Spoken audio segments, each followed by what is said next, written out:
अभी class start कर रहे हैं सर, फिर उसके अच्छा बाद अच्छा। क्वेरी। क्योंकि आज उस पे भी सिक्वेंशियल जो जीएसटी 7 के लिए एडवाइजरी आई है उस पे भी ध्यान रखना। जी सर।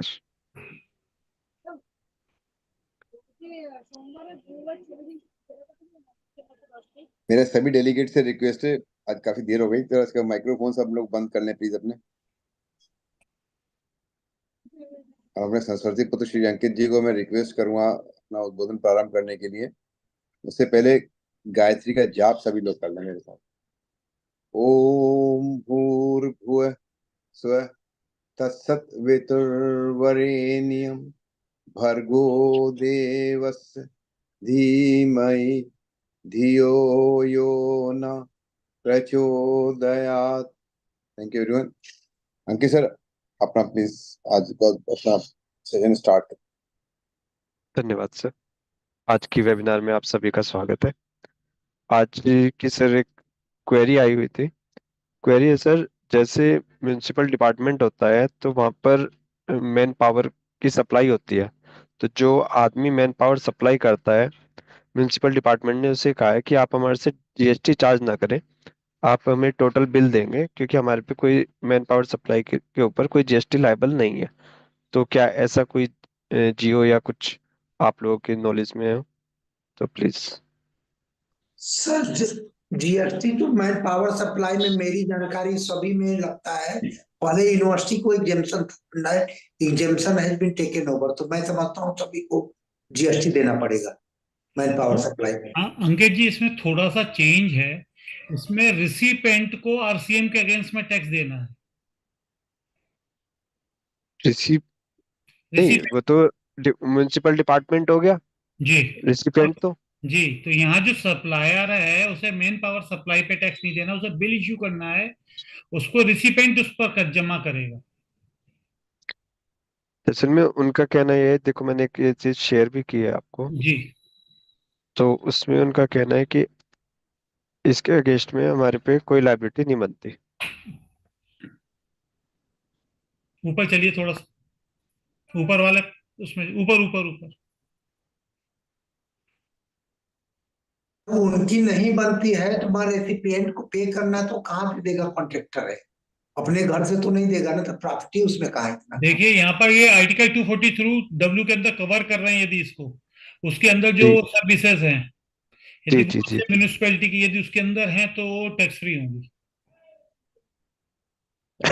स्पेसिफिकली दी है ना, आर्टिकल 243 डब्ल्यू के अंदर आने वाले कार्य। जी। अब वो देखना पड़ेगा कि वो जो सप्लायर है मैन पावर सर्विसेज के, वो सप्लाई दे रहे हैं तो वो किस वर्क के लिए सप्लाई दे रहे हैं। क्योंकि म्यूनिसपैलिटी में कई तरीके के कार्य होते हैं सर। सफाई सफाई कार्य के लिए, जैसे झाड़ू सफाई का, वगैरह की आई थिंक सफाई सफाई का, करेगी। आई थिंक सफाई के लिए तो एग्जेम्प्टेड होगा। इसमें उसका कहीं पे काफी हुए थे क्योंकि सर। जो मेरे पास क्वेरी आई है, उनके पास, उनके क्लाइंट के पास ना डिपार्टमेंट ने नोटिस दिया है, तो उसके हम्म। ऊपर 18% जीएसटी की लायबिलिटी उन्होंने निकाल दी है। तो अब उन्हें अपना रिप्लाई सबमिट करना है, तो उसके लिए उन्होंने कहा है कि आप हमें लिखित में कुछ वो दीजिए। नहीं तो वो सबसे पहले तो अंकित जी, वो जो इनको म्यूनिसिपल से उनका जो कॉन्ट्रैक्ट हुआ हुआ ना, उस जी। कॉन्ट्रैक्ट की कॉपी लगा कर जवाब देते। और नहीं, उसके, कॉन्ट्रैक्ट की कॉपी तो वो लगा देंगे लेकिन उससे कहीं पे भी एग्जम्पशन साबित ये नहीं हो रही कि ये वर्क, इस वर्क के ऊपर टैक्स लायबल नहीं है। नहीं वो तो ये 243 डब्ल्यू के अंदर कवर्ड होगा ना। म्यूनिसपैलिटी ने बोला लिखा होगा ना उसके अंदर वर्क कॉन्ट्रैक्ट में, किस किस सर्विसेज, सफाई के लिए, सफाई संविदा कार्यों के लिए बुलाया होगा। हाँ जी। तो वो इसको 243 डब्ल्यू आर्टिकल के अंदर देख लें क्या क्या कवर्ड है उसमें, और उसका जवाब लगा के दे दें।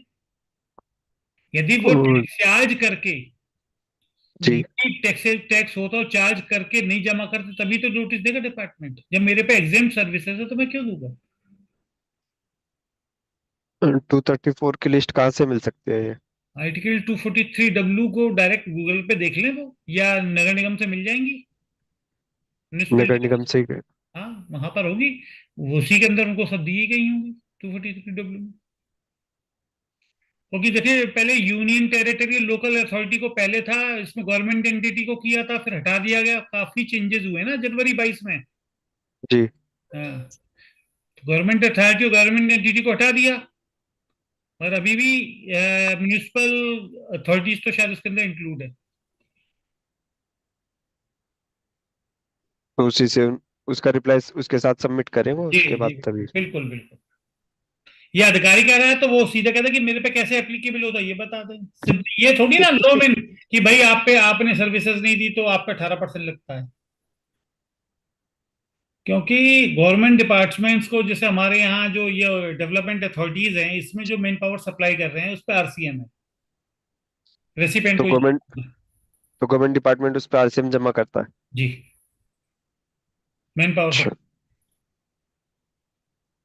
पहले फॉरवर्ड चार्जिंग के अंदर था, सप्लायर को करना पड़ता था। अब सप्लायर को नहीं, हाँ जी। रेसिपिएंट को करना है।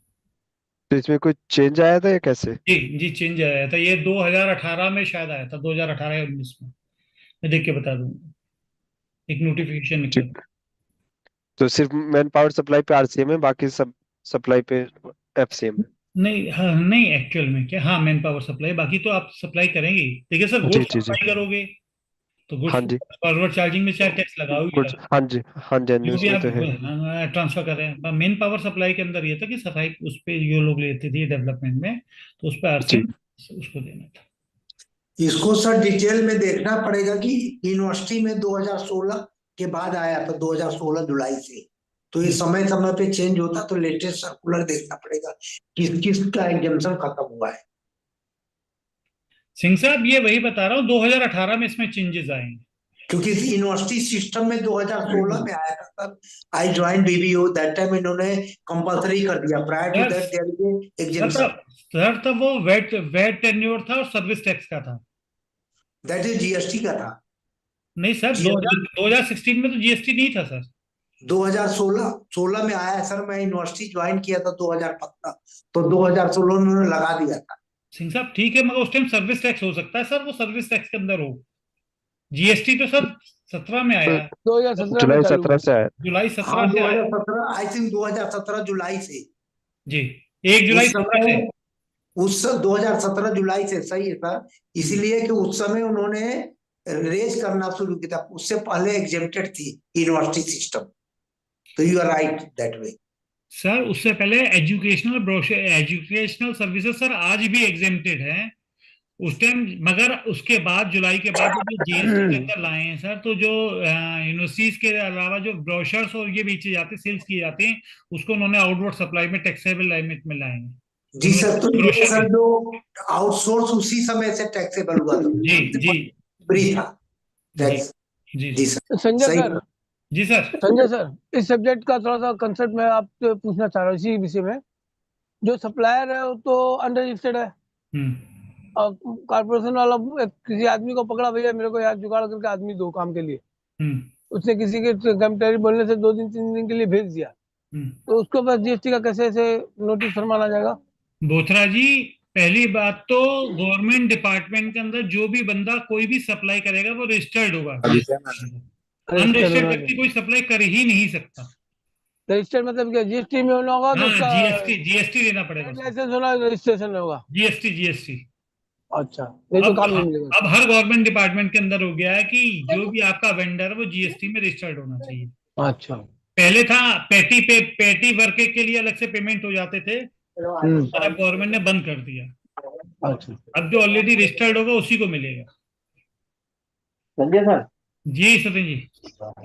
जो आरसीएम का मैन पावर पे आप कह रहे हो, वो वहां पे सिक्योरिटी गार्ड वाले पे आया था आरसीएम जी में। जी जी सिक्योरिटी गार्ड के रूप में अगर मैन पावर की सप्लाई की जा रही है तब आरसीएम एप्लीकेबिलिटी आ रही थी, पर यहाँ पे मोस्टली। आप बता रहे हो कि अगर मैन पावर की सप्लाई अगर गवर्नमेंट डिपार्टमेंट को की जा रही है तो फिर गवर्नमेंट डिपार्टमेंट लाइबल है आरसीएम में, ये वाली चीज मैं सचिन मुझे जी मतलब ये कह क्लियर रहा, नहीं है।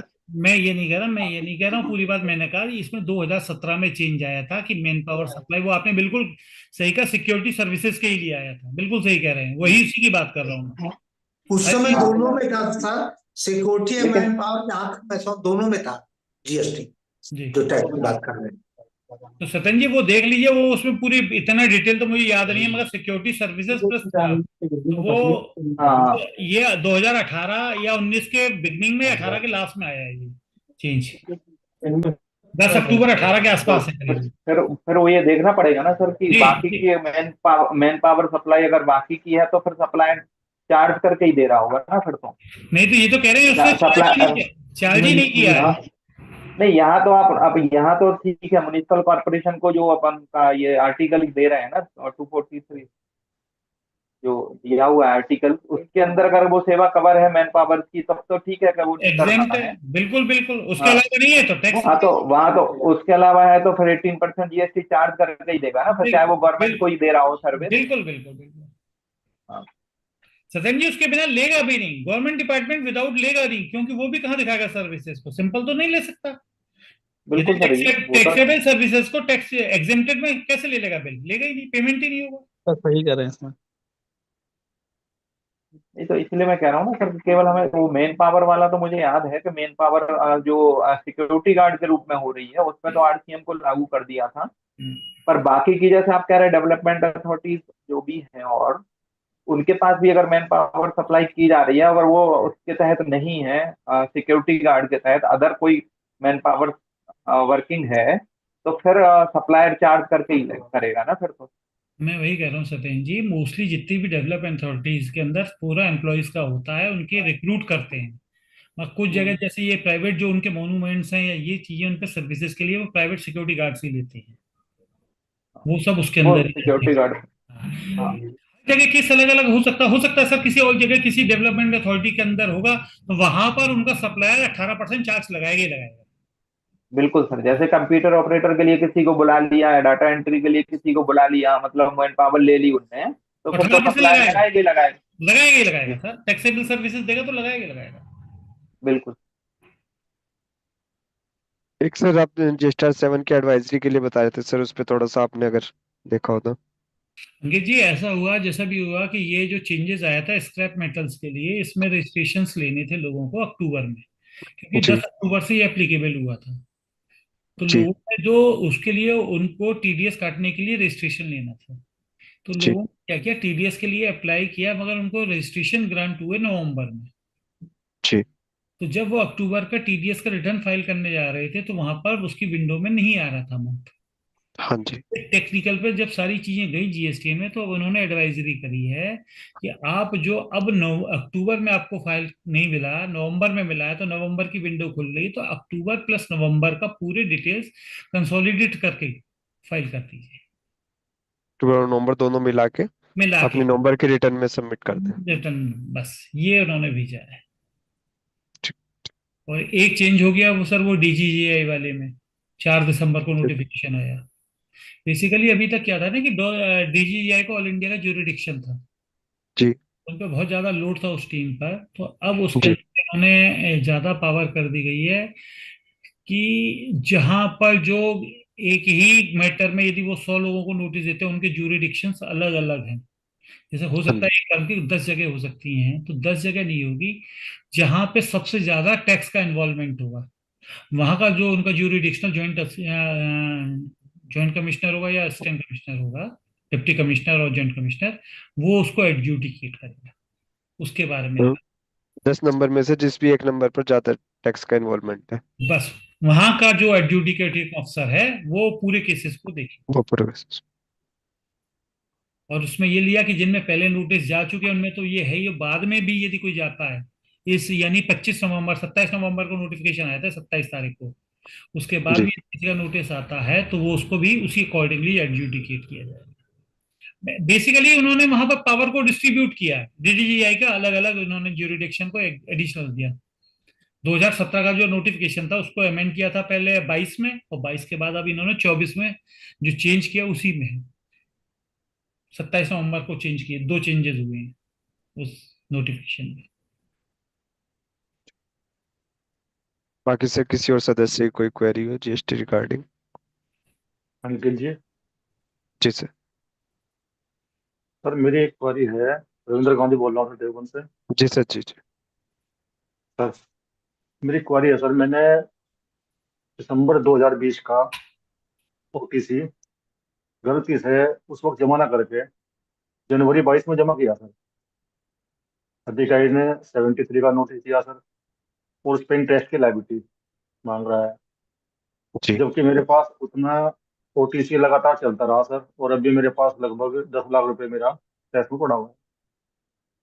क्या सर मैं इंटरेस्ट की लायबिलिटी मेरे पास आएगी या नहीं? सर, देखो, अगर आपकी आउटपुट की लाइबिलिटी है तो उस पर आपकी इंटरेस्ट की लाइबिलिटी है।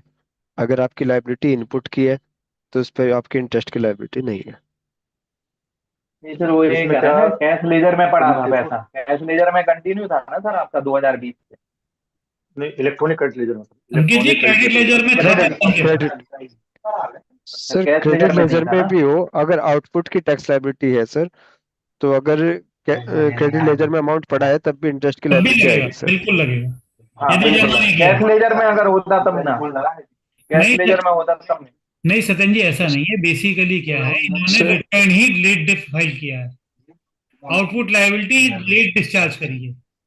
अंकित जी यही है ना? जी सर जी। आउटपुट लायबिलिटी इन्होंने लेट डिस्चार्ज करी है। यदि ये उसी टाइम कर देते तो वो बात ये कि इन्होंने रिटर्न ही लेट फाइल किया, तो डिपार्टमेंट कह दिसंबर रहा है 20 उसका जो रेवेन्यू लॉस हुआ उस पे इंटरेस्ट मांग रहा होगा। जबकि नेट लायबिलिटी, क्या कह रहे हैं सर? नेट लायबिलिटी मेरी नहीं बैठती सर। तो नेट टैक्स देखो नहीं। सर, मैं नेट हाँ टैक्स मेरे जी। पास बैठता नहीं। जी सर, अंकित जी कहीं इसके और भी बारे कोई बोल रहे हैं, उन्हें म्यूट करा लीजिए, आवाज समझ में नहीं आ रही। कोई और साथी है शायद। हाँ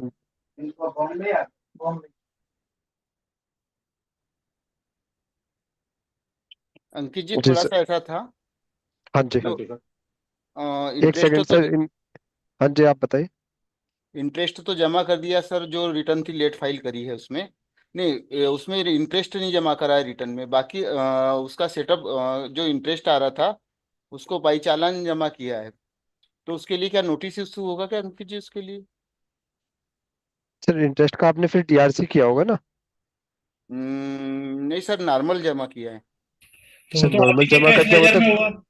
कैश लेजर में इंटरेस्ट, बैलेंस चला रहा होगा ना सर? अंकित हाँ, जी वो तो हाँ, आपके cash cash cash ledger ledger में में, ही होगा ना। कैश लेजर में है। तो सेट ऑफ कहाँ हुआ अभी? अब अभी डीआरसी सेटअप नहीं। तो डीआरसी 03 से सेट ऑफ करिए ना आप उसे उस अच्छा पीरियड। हाँ हाँ। अगर कभी भी नोटिस आएगा तो आप उसके रिप्लाई में उसका वो डीआरसी सबमिट कर दीजिएगा। जी जी। रविंद्र सर, आपके वाले केस में क्या है कि आपने रिटर्न लेट फाइल की है, तो इसके बारे में एक सर्कुलर पहले भी आया था कि अगर आप अपनी लाइबिलिटी लेट करते हैं तो उसमें आपको आप एक मिनट ये बताइए कि आपने जो 3B फाइल की, वो 3B कब फाइल किया? सर इसमें 3B तो फाइल मैंने सर जनवरी 20 में, उसमें दिसंबर 20 वाली जनवरी 20 में कर दी सर मैंने।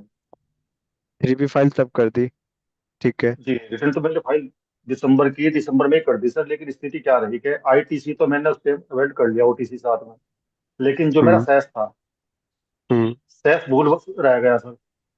लाइबिलिटी वो सेस सर की दिखाने लाइबिलिटी से मैंने रह गई। जनवरी 22 में, जी सर, जी। जनवरी 22 में हाँ मैंने जी। सेस।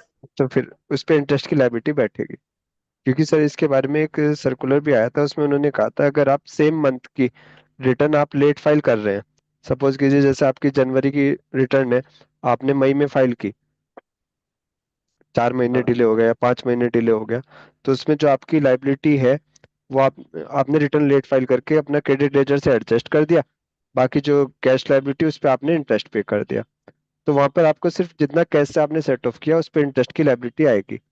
लेकिन अगर सर, आपकी कोई लाइब कैश की लाइबिलिटी, जी जी, जी मैं सर, आगे कैश की बता लाइबिलिटी मेरे पास आगे कोई नहीं सर। जी सर, आगे भी बता रहा हूँ सर।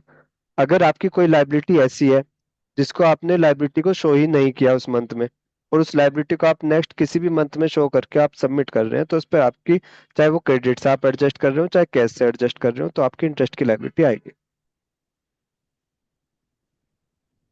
ठीक है सर, धन्यवाद सर। ठीक।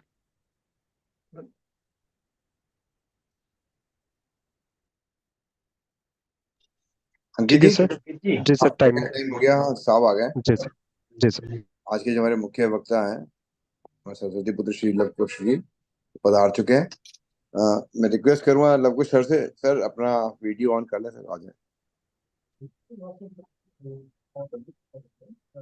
जी सर। वेलकम सर, आपका बहुत हार्दिक स्वागत है। आज के हमारे मुख्य वक्ता सरस्वती पुत्र श्री लवकुश खंडेलवाल साहब पधार चुके हैं। मेरी सबसे रिक्वेस्ट है कि अपने माइक्रोफोन प्लीज म्यूट रखिएगा। और सर के परिचय के लिए मैं छतरपुर मध्य प्रदेश के श्री शैलेश विश्वकर्मा जी से रिक्वेस्ट करूंगा कि सर का पहले परिचय दे दें, फिर सर से उनके उद्बोधन के लिए रिक्वेस्ट करें। शैलेश भाई। Yes sir. नमस्कार सभी को। मैं शैलेश विश्वकर्मा छतरपुर मध्य प्रदेश से, और आप सभी का स्वागत करता हूं। और मैं आपसे पुनः पुनः निवेदन करना चाहता हूं कि विषय संबंधित प्रश्न ही किए जाएं लवकुश सर से, उसके अलावा और कोई प्रश्न ना किए जाएं। ये पिछले 3 बार से मैं बोल रहा हूं, चौथी बार फिर बोल रहा हूं, तो कृपया इस चीज़ का ध्यान रखें। जो भी सब्जेक्ट सर पढ़ा रहे हैं, आईएसडी से रिलेटेड सब्जेक्ट है, वो उसके संबंध में अगर कोई प्रश्न हो तो आप उनको टोक कर पूछ लीजिए, या जब वो प्रश्नोत्तरी का समय आएगा तब आप बात कर लीजिए। ठीक है सर। और आज इनका जब परिचय मेरे सामने आया, कल हर्ष सर ने मुझे भेजा, तो ये उस उम्र में हमको पढ़ा रहे हैं जिस उम्र में हम अपने गुरु के पीछे उनकी फाइल ले लेके चला करते थे। इनकी उम्र बहुत बहुत हमारे ख्याल से 30 साल होना चाहिए, और 30 साल की आयु में हम अपने गुरु जी के पीछे। संजय जी मुस्कुरा रहे हैं, हो सकता है वो भी ऐसा कुछ करते हों। और हर सर ने तो किया ही किया होगा कि इस उम्र में हम फाइल लेकर उनके पीछे भी चलते थे। गुरु जी बोलते थे ऐसा कर लाओ, तो हम लोग ऐसा करने के लिए दौड़ लगा दिया करते थे। और आज हमारा सौभाग्य देखिए कि आज हमको उस उम्र के भाई कि आज हमको गुरु मिले हैं, वो हमको पढ़ाएंगे आईएसडी के ऊपर। और अच्छा लगता है ऐसे लोगों का परिचय देने में, और मैं आपके सामने परिचय रख रहा हूँ। चार्टेड अकाउंटेंट श्री लवकुश खंडेलवाल जो हैं, वो 2018 में चार्टेड अकाउंटेंट ऑफ इंडिया के सदस्य हैं। 2018 से मतलब अभी 6 वर्ष ही है उनको सीए बने हुए हैं, और 20 साल की उम्र में ही इन्हें पहले प्रयास में चार्टेड अकाउंटेंट की योग्यता प्राप्त करी है। अब 20 साल से अगर उम्र लगाई जाए तो आज इनकी मेरे ख्याल से 26-27 साल एज है। तो इतनी छोटी उम्र की आज हमारे बीच में गुरु उपलब्ध हैं। वर्तमान में आप HNA एंड कंपनी LLP में गुड़गांव की शाखा में ऑडिट और कंसल्टेंसी डिवीजन में काम करते हैं, जहां फरवरी 20 से ये काम कर रहे हैं। बहुत ही कर्मठ और योग्य सदस्य हैं इस संस्थान के। आप जीएसटी, समीक्षा, रिफंड, नियामक अनुपालन, परामर्श में माहिर हैं। आप automobile, logistics, real estate, audio, electronics और सॉफ्टवेयर सहित विभिन्न प्रकार के उद्योगों के अनुरूप सलाहकार सेवा प्रदान करते हैं। इसके अतिरिक्त आपके पास विभागीय ऑडिट का करने का भी काम है। कर निर्धारण का काम भी है। नियामक परीक्षण के दौरान सुचारू रूप से संचार और समाधान निश्चित करने का अद्भुत ट्रैक रिकॉर्ड भी आपके पास है। एक बहुराष्ट्रीय लेमिनेट निर्माता और ईबा के साथ पूर्व पेशेवर अनुभव के साथ सीए लवकुश खंडेलवाल कराधान के अलावा खातों और लेखा परीक्षण का भी बहुत अनुभव रखते हैं।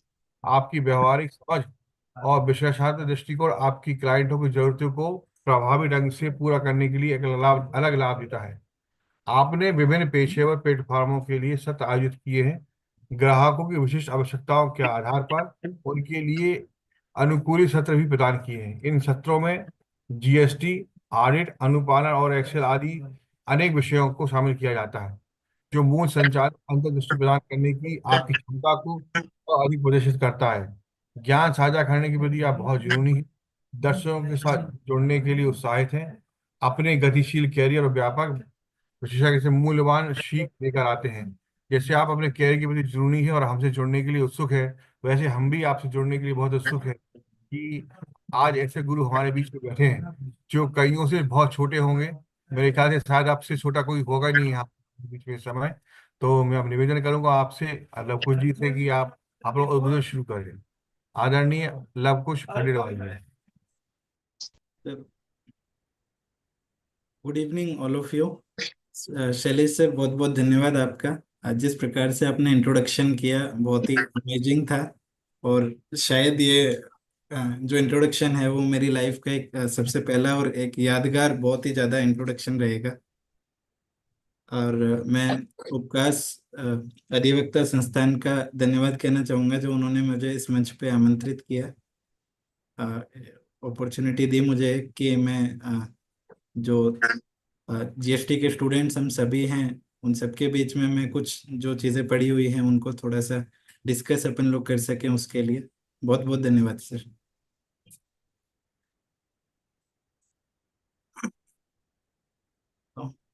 मैं सर स्टार्ट कर सकते हैं सर? जी सर, जी सर। मैं प्रेजेंटेशन एक बार स्टार्ट करता हूँ। जी जी सर।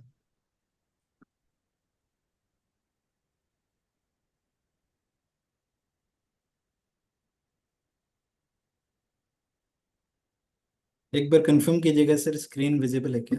जी सर, स्क्रीन विजिबल है। ओके। तो सर बेसिकली आज का जो अपना टॉपिक है वो इनपुट सर्विस डिस्ट्रीब्यूटर का है, जैसा कि अभी अपन सभी लोग अवगत हैं इसके लिए। तो पॉइंट है कि इनपुट सर्विस डिस्ट्रीब्यूशन का जो कॉन्सेप्ट है, बेसिक से चलते हैं एक बार कि एग्जैक्टली इनपुट सर्विस डिस्ट्रीब्यूशन के कॉन्सेप्ट की रिक्वायरमेंट क्या है, कैसे ये कॉन्सेप्ट है, इसका जनरेशन किस तरीके से हुआ। तो ये कॉन्सेप्ट जीएसटी में कोई नया नहीं है। एक्साइज के टाइम में अगर बात करते हैं, सर्विस टैक्स के टाइम की बात करते हैं, तो उस पॉइंट ऑफ टाइम से ये कॉन्सेप्ट एग्जिस्ट करता है। रिक्वायरमेंट किस तरीके से इसकी आई कि लेटेस्ट से किसी मैन्युफैक्चरर की बात करते हैं। एक मैन्युफैक्चरर के पास में अपने अलग अलग जगह पे, अलग अलग लोकेशंस पे फैक्ट्रीज हैं, प्लांट हैं उनके जो चल रहे हैं। साथ ही साथ में एक मान लेते हैं कि कोई सर्विस प्रोवाइडर है। सर्विस टैक्स के टाइम पे रजिस्ट्रेशन सेंट्रलाइज भी हुआ करते थे और डिसेंट्रलाइज भी हुआ करते थे। उसी के अकॉर्डिंग मल्टीपल लोकेशंस भी वहाँ पे एग्जिस्ट करती थी। हम अगर समझे तो एक हेड ऑफिस का या कॉरपोरेट ऑफिस का कॉन्सेप्ट बहुत टाइम से चला हुआ आ रहा है। तो बहुत सी बार देखा होगा कि कोई भी कॉरपोरेट ऑफिस है या हेड ऑफिस है, वो जब सर्विसेज प्रोक्योर करते हैं तो ना केवल वो किसी एक लोकेशन के लिए करते हैं, बल्कि एज ए ऑर्गेनाइजेशन पूरे होल के लिए सर्विसेज अवेल की जा रही होती हैं।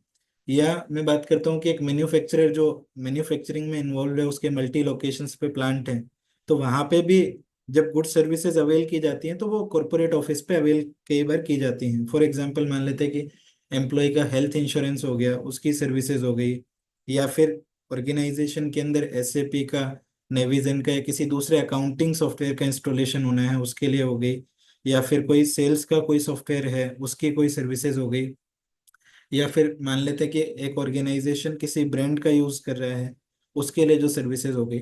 तो अल्टीमेटली ये जो सर्विसेज यूज हो रही हैं ये मेरे ऑर्गेनाइजेशन एज ए होल के लिए यूज हो रही हैं। लेकिन क्योंकि मेरा जो हेड ऑफिस है, हेड ऑफिस बाकी सारी ब्रांचेस को रिप्रेजेंट कर रहा होता है, हेड ऑफिस बाकी सबके बिहाफ पे एक बार के लिए काम कर रहा होता है, इसके लिए जो खर्चा है जब सबसे पहले आता है तो हेड ऑफिस के अंदर वो खर्चा आता है या किसी एक कॉर्पोरेट ऑफिस के अंदर वो खर्चा आता है। अब पॉइंट ये है कि जो हेड ऑफिस होता है, नॉर्मली हेड ऑफिस को एक ऐसा ऑफिस समझा जाता है जहाँ पे टीम बैठती है, टीम वहाँ पे काम करती है।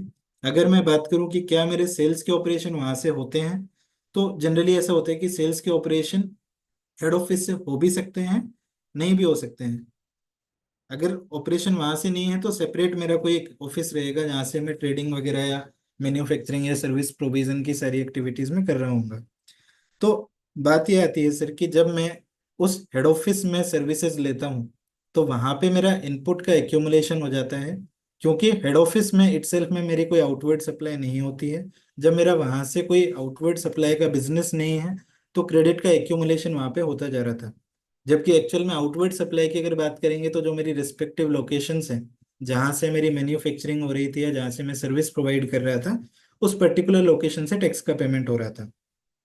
अब इस पर्टिकुलर पॉइंट पे जब क्रेडिट का एक्यूमुलेशन होना स्टार्ट हुआ तो फिर आईएसडी का एक कॉन्सेप्ट लाया गया कि अल्टीमेटली जो लोकेशन है, जो हेड ऑफिस है, हेड ऑफिस पे जो क्रेडिट एक्यूमुलेट हो रहा है, वो क्रेडिट किसके लिए है? वो क्रेडिट अल्टीमेटली उन सारी लोकेशंस के लिए है जो सारी लोकेशन सेल की एक्टिविटी में इन्वॉल्व है, जिन जिन लोकेशंस के लिए वो सारा खर्चा इनकर किया गया है।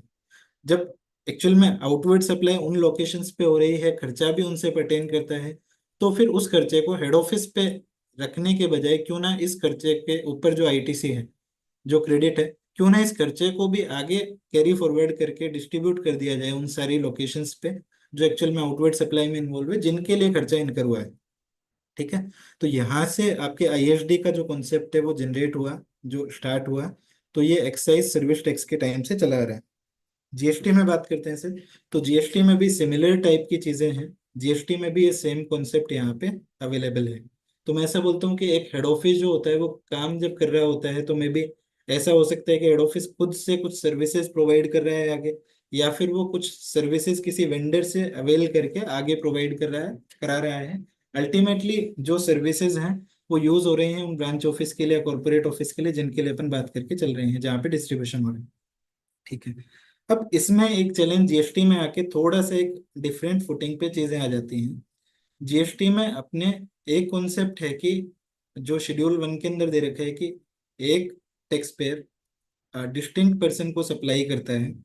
जब एक जीएसटीएन डिस्टिंक्ट पर्सन को सप्लाई करता है, मतलब सेम पेन पे दूसरे जीएसटीएन को सप्लाई करता है, तो वो जीएसटी के अंदर शेड्यूल 1 के अंदर वो एक सप्लाई का ट्रांजेक्शन बन जाता है। ऑन दी अनदर साइड उन्होंने सेक्शन 20 के अंदर आपके आईएसडी के कॉन्सेप्ट को लेके आए।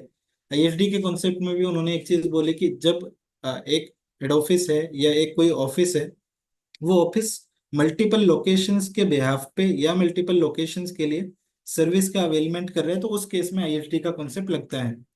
यहाँ पे एक ओवरलैपिंग सी सिचुएशन निकल के आती है कि लेटेस्ट से मैंने एम्प्लॉय हेल्थ इंश्योरेंस के लिए कोई सर्विसेज अवेल करी, तो अगेन मेरे को उन सर्विसेज के लिए, क्योंकि वो हेड ऑफिस से इटसेल्फ से तो नहीं पर्टेन करती है, पेन लोकेशन पे मेरे 2000 एम्प्लॉयज काम कर रहे हैं, तो जो खर्चे इनकर हुए हैं वो तो सबके लिए हैं, तो वो खर्चा वहाँ पे डिस्ट्रीब्यूट होना चाहिए। अब कुछ और टाइप की भी चीजें आती हैं, जैसे कि मान लेते हैं कि हेड ऑफिस में जो टीम बैठी हुई है, उस हेड ऑफिस में इटसेल्फ वहाँ का रेंट है, हेड ऑफिस में लैपटॉप भी यूज हो रहे हैं, उनके भी खर्चे हैं, काफी सारे एडमिन नेचर के खर्चे भी हो सकते हैं। हेड ऑफिस में जो टीम बैठ के काम कर रही है वो बाकी सारी लोकेशंस के लिए भी काम कर रही है, जब वो बाकी सारी लोकेशन के लिए काम कर रही है तो जो एक्सपेंस वहाँ का है वो बाकी लोकेशन के लिए भी एट्रीब्यूटेबल है। तो यहाँ पे पॉइंट ये आया कि भाई जो मेरी सप्लाई हो रही है तो वो आईएसडी के नेचर की है, एक ऐसे नेचर की सप्लाई है जैसा आईएसडी में लिखा हुआ है, या फिर हेड ऑफिस अपने आप से कोई एक नए टाइप की सर्विस है जो हेड ऑफिस प्रोवाइड कर रहा है अपने ब्रांच ऑफिसेस को या अदर लोकेशंस को। तो इसके चलते एक कंफ्यूजन चल रहा था पूरे मार्केट में, और वो कंफ्यूजन इतना था कि कुछ लोग आईएसडी की प्रैक्टिस को फॉलो कर रहे थे, कुछ लोग क्रॉस चार्ज की प्रैक्टिस को फॉलो कर रहे थे। इसके बाद में लॉ में भी जो आईएसडी का प्रोविजन था उसमें भी कोई क्लैरिटी नहीं थी कि किसी को फॉलो करना है आईएसडी का मैकेनिज्म या किसी को फॉलो नहीं करना है, कब करना है कब नहीं करना है। या मैं ऐसा बोलता हूँ कि जो एम्प्लॉयज हेड ऑफिस में बैठ के काम कर रहे हैं, वही एम्प्लॉयज रिटर्न फाइलिंग का काम भी कर रहे हैं सारी लोकेशन के लिए, वही एम्प्लॉय इनकम टैक्स का भी काम संभाल रहे हैं सारी लोकेशन के लिए। कई बार अकाउंटिंग के जो फंक्शंस है वो भी हेड ऑफिस से ही कंप्लीट किए जा रहे थे। तो उनकी जो सैलरी थी, क्या वो सैलरी एट्रीब्यूट होनी चाहिए बाकी सारी लोकेशंस को, सैलरी के लिए क्या इनवॉइसिंग होनी चाहिए हेड ऑफिस से बाकी सारी लोकेशन के लिए, कि हेड ऑफिस ने बाकी लोकेशन को सर्विस प्रोवाइड करी है। तो इन सारी कंफ्यूजन्स के चलते इंडस्ट्री जो है वो काउंसिल के पास में पहुंची, और काउंसिल के पास में जाके उन्होंने ये सारे जो उनके कंसर्न है वो कंसर्न रखे। ये सब होने के बाद में काउंसिल ने क्लेरिफिकेशन प्रोवाइड करवाई। काउंसिल ने क्लेरिफिकेशन जो प्रोवाइड करवाई, उन्होंने दो चीजें वहां पे बोली कि आपकी जो सर्विसेज हैं, आपको सबसे पहले ये देखना पड़ेगा कि जो सर्विसेज प्रोवाइड करा रहे हो वो सर्विसेज का नेचर क्या है। ठीक है। तो मैं इसको ऐसे समझता हूँ कि एक हेड ऑफिस जब अपने ब्रांच ऑफिस को सर्विसेज दे रहा है तो सबसे पहले उनका नेचर आइडेंटिफाई कीजिए कि क्या वो सर्विसेज ऐसे नेचर की हैं जो मल्टीपल लोकेशन के लिए हैं, क्या वो सर्विसेज ऐसी हैं जो ना केवल मतलब केवल हेड ऑफिस से पर्टेन नहीं कर रही हैं, बाकी लोकेशंस के बिहाफ पे रिसीव करी गई हैं हेड ऑफिस ने। अगर ऐसा केस है तो हाँ, फिर आप क्या कर सकते हो कि जो सर्विसेज के लिए आईटीसी है उसको आप एट्रीब्यूट कर सकते हैं बाकी लोकेशंस के लिए। अगर आपकी सर्विसेज ऐसी हैं जो आप खुद की इंटरनली जनरेटेड सर्विसेज है, एक उन्होंने वहाँ पे टर्मिनोलॉजी यूज करी जिसपे भी अपन डिस्कशन करेंगे एक बार, कि अगर हेड ऑफिस ने खुद के पास से कोई नए टाइप की सर्विस क्रिएट करके आगे प्रोवाइड कराई है, हाँ आप उसकी इनवॉइसिंग कर सकते हैं। पुराने वाले पीरियड के लिए अगर बात करें कि क्या आईएसडी मैंडेटरी है या फिर क्रॉस चार्ज करना है, क्योंकि कई बार आईएसडी और क्रॉस चार्ज के बीच में कंफ्यूजन होती है, तो उन्होंने बोला कि पुराने पीरियड के लिए आपने हो सकता है कि आईएसडी रूट फॉलो किया हो सकता है कुछ ऐसे खर्चे जो आईएसडी रूट से डिस्ट्रीब्यूट होने थे बट आपने क्रॉस चार्ज वाले रूट के थ्रू आपने फॉलो किए। क्रॉस चार्ज का मतलब बेसिकली ये है कि मेरी जो सर्विसेज प्रोविजन की जो कॉस्ट आ रही है, मैंने उस कॉस्ट को डिराइव किया, और वो कॉस्ट को डिराइव करके मैंने ऐसे माना कि मैंने कंसल्टेंसी या मैंने बिजनेस सपोर्ट सर्विस मैंने बाकी जो लोकेशन है उनको प्रोवाइड कराई और उस पर टैक्स पे कर दिया। तो काउंसिल ने बोला कि अगर आप सर्विसेज प्रोवाइड कर रहे हैं, भले से आपने क्रॉस चार्ज कर दिया, उसमें भी हमको कोई प्रॉब्लम नहीं है, आपने आईएसडी रूट को फॉलो किया, आईएसडी रूट को फॉलो करके आपने आगे डिस्ट्रीब्यूशन किया आईटीसी का, हमको उसमें भी कहीं कोई दिक्कत नहीं है।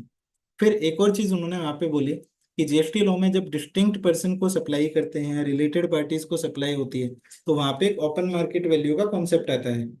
वहां पे उन्होंने ऐसा बोला साथ में कि अगर सामने वाली जो रेसिपिएंट जीएसटीएन है, रेसिपिएंट जीएसटीएन आईटीसी लेने के लिए फुली एलिजिबल है, तो आपका जो वैल्यूएशन जो आपने किया है क्रॉस चार्ज के लिए, उसमें कहीं पे कोई दिक्कत नहीं रहेगी।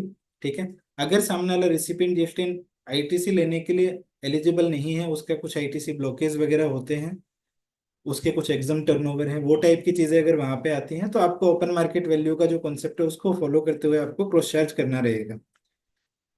एम्प्लॉय की जो सर्विसेज थी कि एम्प्लॉय काम कर रहे हैं हेड ऑफिस से बैठ करके बाकी लोकेशंस के लिए, वहां पे उन्होंने और थोड़ी सी क्लेरिफिकेशन दी कि इस वाले केस में जब एम्प्लॉय काम कर रहा होता है तो वहां पे आपको क्रॉस चार्ज करने की रिक्वायरमेंट नहीं है। अगर किसी ने नहीं क्रॉस चार्ज किया है तो वहां पे कोई दिक्कत नहीं है। ठीक है। इसके पीछे का एक एआरबी इशू हुआ था जो कोलंबिया एशिया के केस में आया था। बेसिकली एम्प्लॉय के केस में कहीं ना कहीं पे अंडरलाइंग ऑब्जेक्टिव जो उनका क्रॉस शेयर नहीं कराने का रहा, जो उन्होंने क्लेरिफिकेशन दी, वो कहीं ना कहीं पे इस टाइप का रहा था कि एक एम्प्लॉय जब काम कर रहा होता है तो वो पूरे पैन के लिए ही एम्प्लॉय है, ऐसा नहीं है कि वो एक पर्टिकुलर जीएसटीएन के लिए है। तो शायद इस इंटेंशन की वजह से उन्होंने यहाँ पे एम्प्लॉय वाला जो पोर्शन है उसको थोड़ा सा उन्होंने यहाँ पे बाहर रखा। ठीक है। तो ये एक पर्टिकुलर पॉइंट थे जिनकी वजह से ये सारी चीजें चल रही थी, और उस टाइम पे जब ये सर्कुलर आया तो ये चीजें डिसाइड हुई कि भाई आईएसडी प्रोविजन फ्यूचर में कब से मैंडेटरी होना है, क्या होना है, कैसे इसको मैंडेट किया जाए, क्योंकि लॉ में जो मैकेनिज्म था, जो लॉ में सिस्टम दिया हुआ था, उसके हिसाब से भी चीजें मैंडेटरी नहीं थी। तो उन चीजों के लिए फिर उन्होंने रिकमेंडेशन दी कि हाँ ठीक है, इसको हम फ्यूचर में जाके अमेंड करेंगे और इनको मैंडेटरी करेंगे। ये पूरा आईएसडी का सर बैकग्राउंड है। I hope I am clear. जी सर। जी थैंक यू सर। तो आगे एक बार चलते हैं सर, एक बार आईएसडी की डेफिनेशन लॉ में क्या लिखी हुई है उन चीजों से आते हैं एक बार।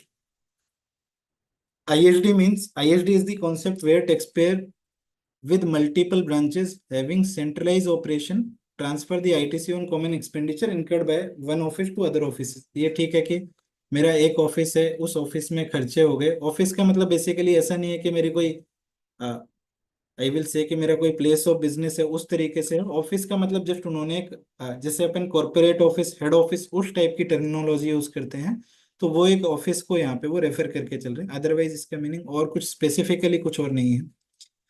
अगर डेफिनेशन देखते तो ISD means an office of the supplier of goods और सर्विसेज और both which receives tax invoices. ये बोलते हैं कि आईएसडी एक ऐसा ऑफिस है सप्लायर ऑफ गुड्स और सर्विस का जो टैक्स इनवॉइस रिसीव करता है, इशूड अंडर सेक्शन 31। क्यों क्यों रिसीव करता है tax invoice? Towards the receipt of input services. Input services receive करने के लिए उसने टैक्स इनवॉइस रिसीव किया। and issues a prescribed document for the purpose of distributing the credit। और वो एक प्रेस्क्राइब डॉक्यूमेंट इशू करता है। क्यों इशू करता है? क्योंकि उसको आईटीसी का डिस्ट्रीब्यूशन करना है। ठीक है। Paid on the said services to a supplier of taxable goods और सर्विसेज और बोथ, जो कि उस क्रेडिट का डिस्ट्रीब्यूशन कर रहा है जो पे किया गया है उन सर्विसेज के लिए जो सर्विसेज सप्लाई की गई हैं जो सेम पेन वाली पार्टियां हैं। इन शॉर्ट अगर मैं बोलूं तो ये डिस्ट्रीब्यूशन उन एंटिटीज, उन जीएसटीएन को हो रहा है जो सेम पेन के जीएसटीएन है। ठीक है। नेक्स्ट आते हैं सर कि यहाँ पे आईएसडी के जो प्रोविजन थे, यहाँ पे सेक्शन 20 के अंदर उन्होंने जो वर्डिंग यूज कर रखी थी, वो वर्डिंग के अंदर उन्होंने मैंडेट वाली कोई कंडीशन नहीं थी। वहां पे उन्होंने लिखा था कि द इनपुट सर्विस डिस्ट्रीब्यूटर में distribute the input tax credit. उस तरीके से उन्होंने वर्डिंग यूज कर रखी थी, जिसकी वजह से जो प्रोविजन था ये मैंडेटरी आपका नहीं था। आगे जो सर्कुलर आया वो सर्कुलर का था कि सर्कुलर में अगर उन्होंने क्लेरिफाई किया कि भाई अभी वाले टाइम में आपका आप आईएसडी फॉलो करो, क्रॉस चार्ज फॉलो करो, कोई दिक्कत नहीं है। अगर फुल आईटीसी लेने के लिए सामने वाली पार्टी एलिजिबल है, सामने वाला जीएसटीएन एलिजिबल है, तो आपको जो भी आप वैल्यू मान के चलोगे ओपन मार्केट वैल्यू का ऑप्शन चल जाएगा, कोई दिक्कत नहीं है। अगर आप फुल आईटीसी लेने के लिए एलिजिबल नहीं हो तो आपको वैल्यूएशन रूल के हिसाब से जाना पड़ेगा। अब इंटरनली जनरेटेड सर्विस के लिए उन्होंने वहां पे बोला तो सही कि इंटरनली जनरेटेड सर्विसेज के केस में आप क्रॉस चार्ज कर सकते हैं, बट पॉइंट इज कि इंटरनली जनरेटेड सर्विस का मीनिंग क्या होता है, वो पॉइंट एक क्लियर यहाँ पे नहीं था। इस पॉइंट की बात करते हैं, एक बार समझते हैं इंटरनली जनरेटेड सर्विस क्या है। द वर्ड इटसेल्फ रिप्रेजेंट की इंटरनली मतलब जो अंदर ही कुछ जनरेट हुआ है, जो कहीं ना कहीं पे विद इन ऑर्गेनाइजेशन एक सर्विस क्रिएट हुई है।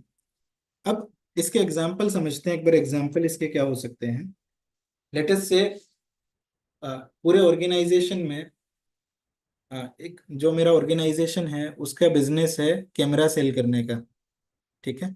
कैमरे की कॉस्ट लेट अस से 50-60 हज़ार रुपये पर कैमरा सेल होता है। अब पैन लेवल पे देखा जाए तो मेरी 5 से 10 लोकेशन है। अभी मैं गुड़गांव में हरियाणा में हूँ। हरियाणा से मैंने कैमरे का सप्लाई किसी पर्टिकुलर कस्टमर को किया। वो कस्टमर को सप्लाई करने के बाद मैंने उसको साथ में वारंटी भी दी थी कि ये कैमरा 1 साल की वारंटी आपको इसके साथ में मिल रही है। सर्विस सेंटर की अगर मैं बात करता हूँ तो मेरे जो सर्विस सेंटर है वो केवल बेंगलोर के अंदर है और किसी भी लोकेशन पे मेरा कोई सर्विस सेंटर नहीं है। तो पेन लेवल पे जो भी सप्लाई मैं करता हूँ मेरे 10 GSTN से, उन सब के लिए अगर सर्विसिंग की रिक्वायरमेंट है, वहां से जो भी प्रोडक्ट सेल हुआ तो उसकी सर्विसिंग के लिए मेरे को उस प्रोडक्ट को बेंगलोर वाले GSTN से ही सर्विस प्रोवाइड करनी होती है, क्योंकि मेरा सर्विस सेंटर वहीं पे है, ठीक है।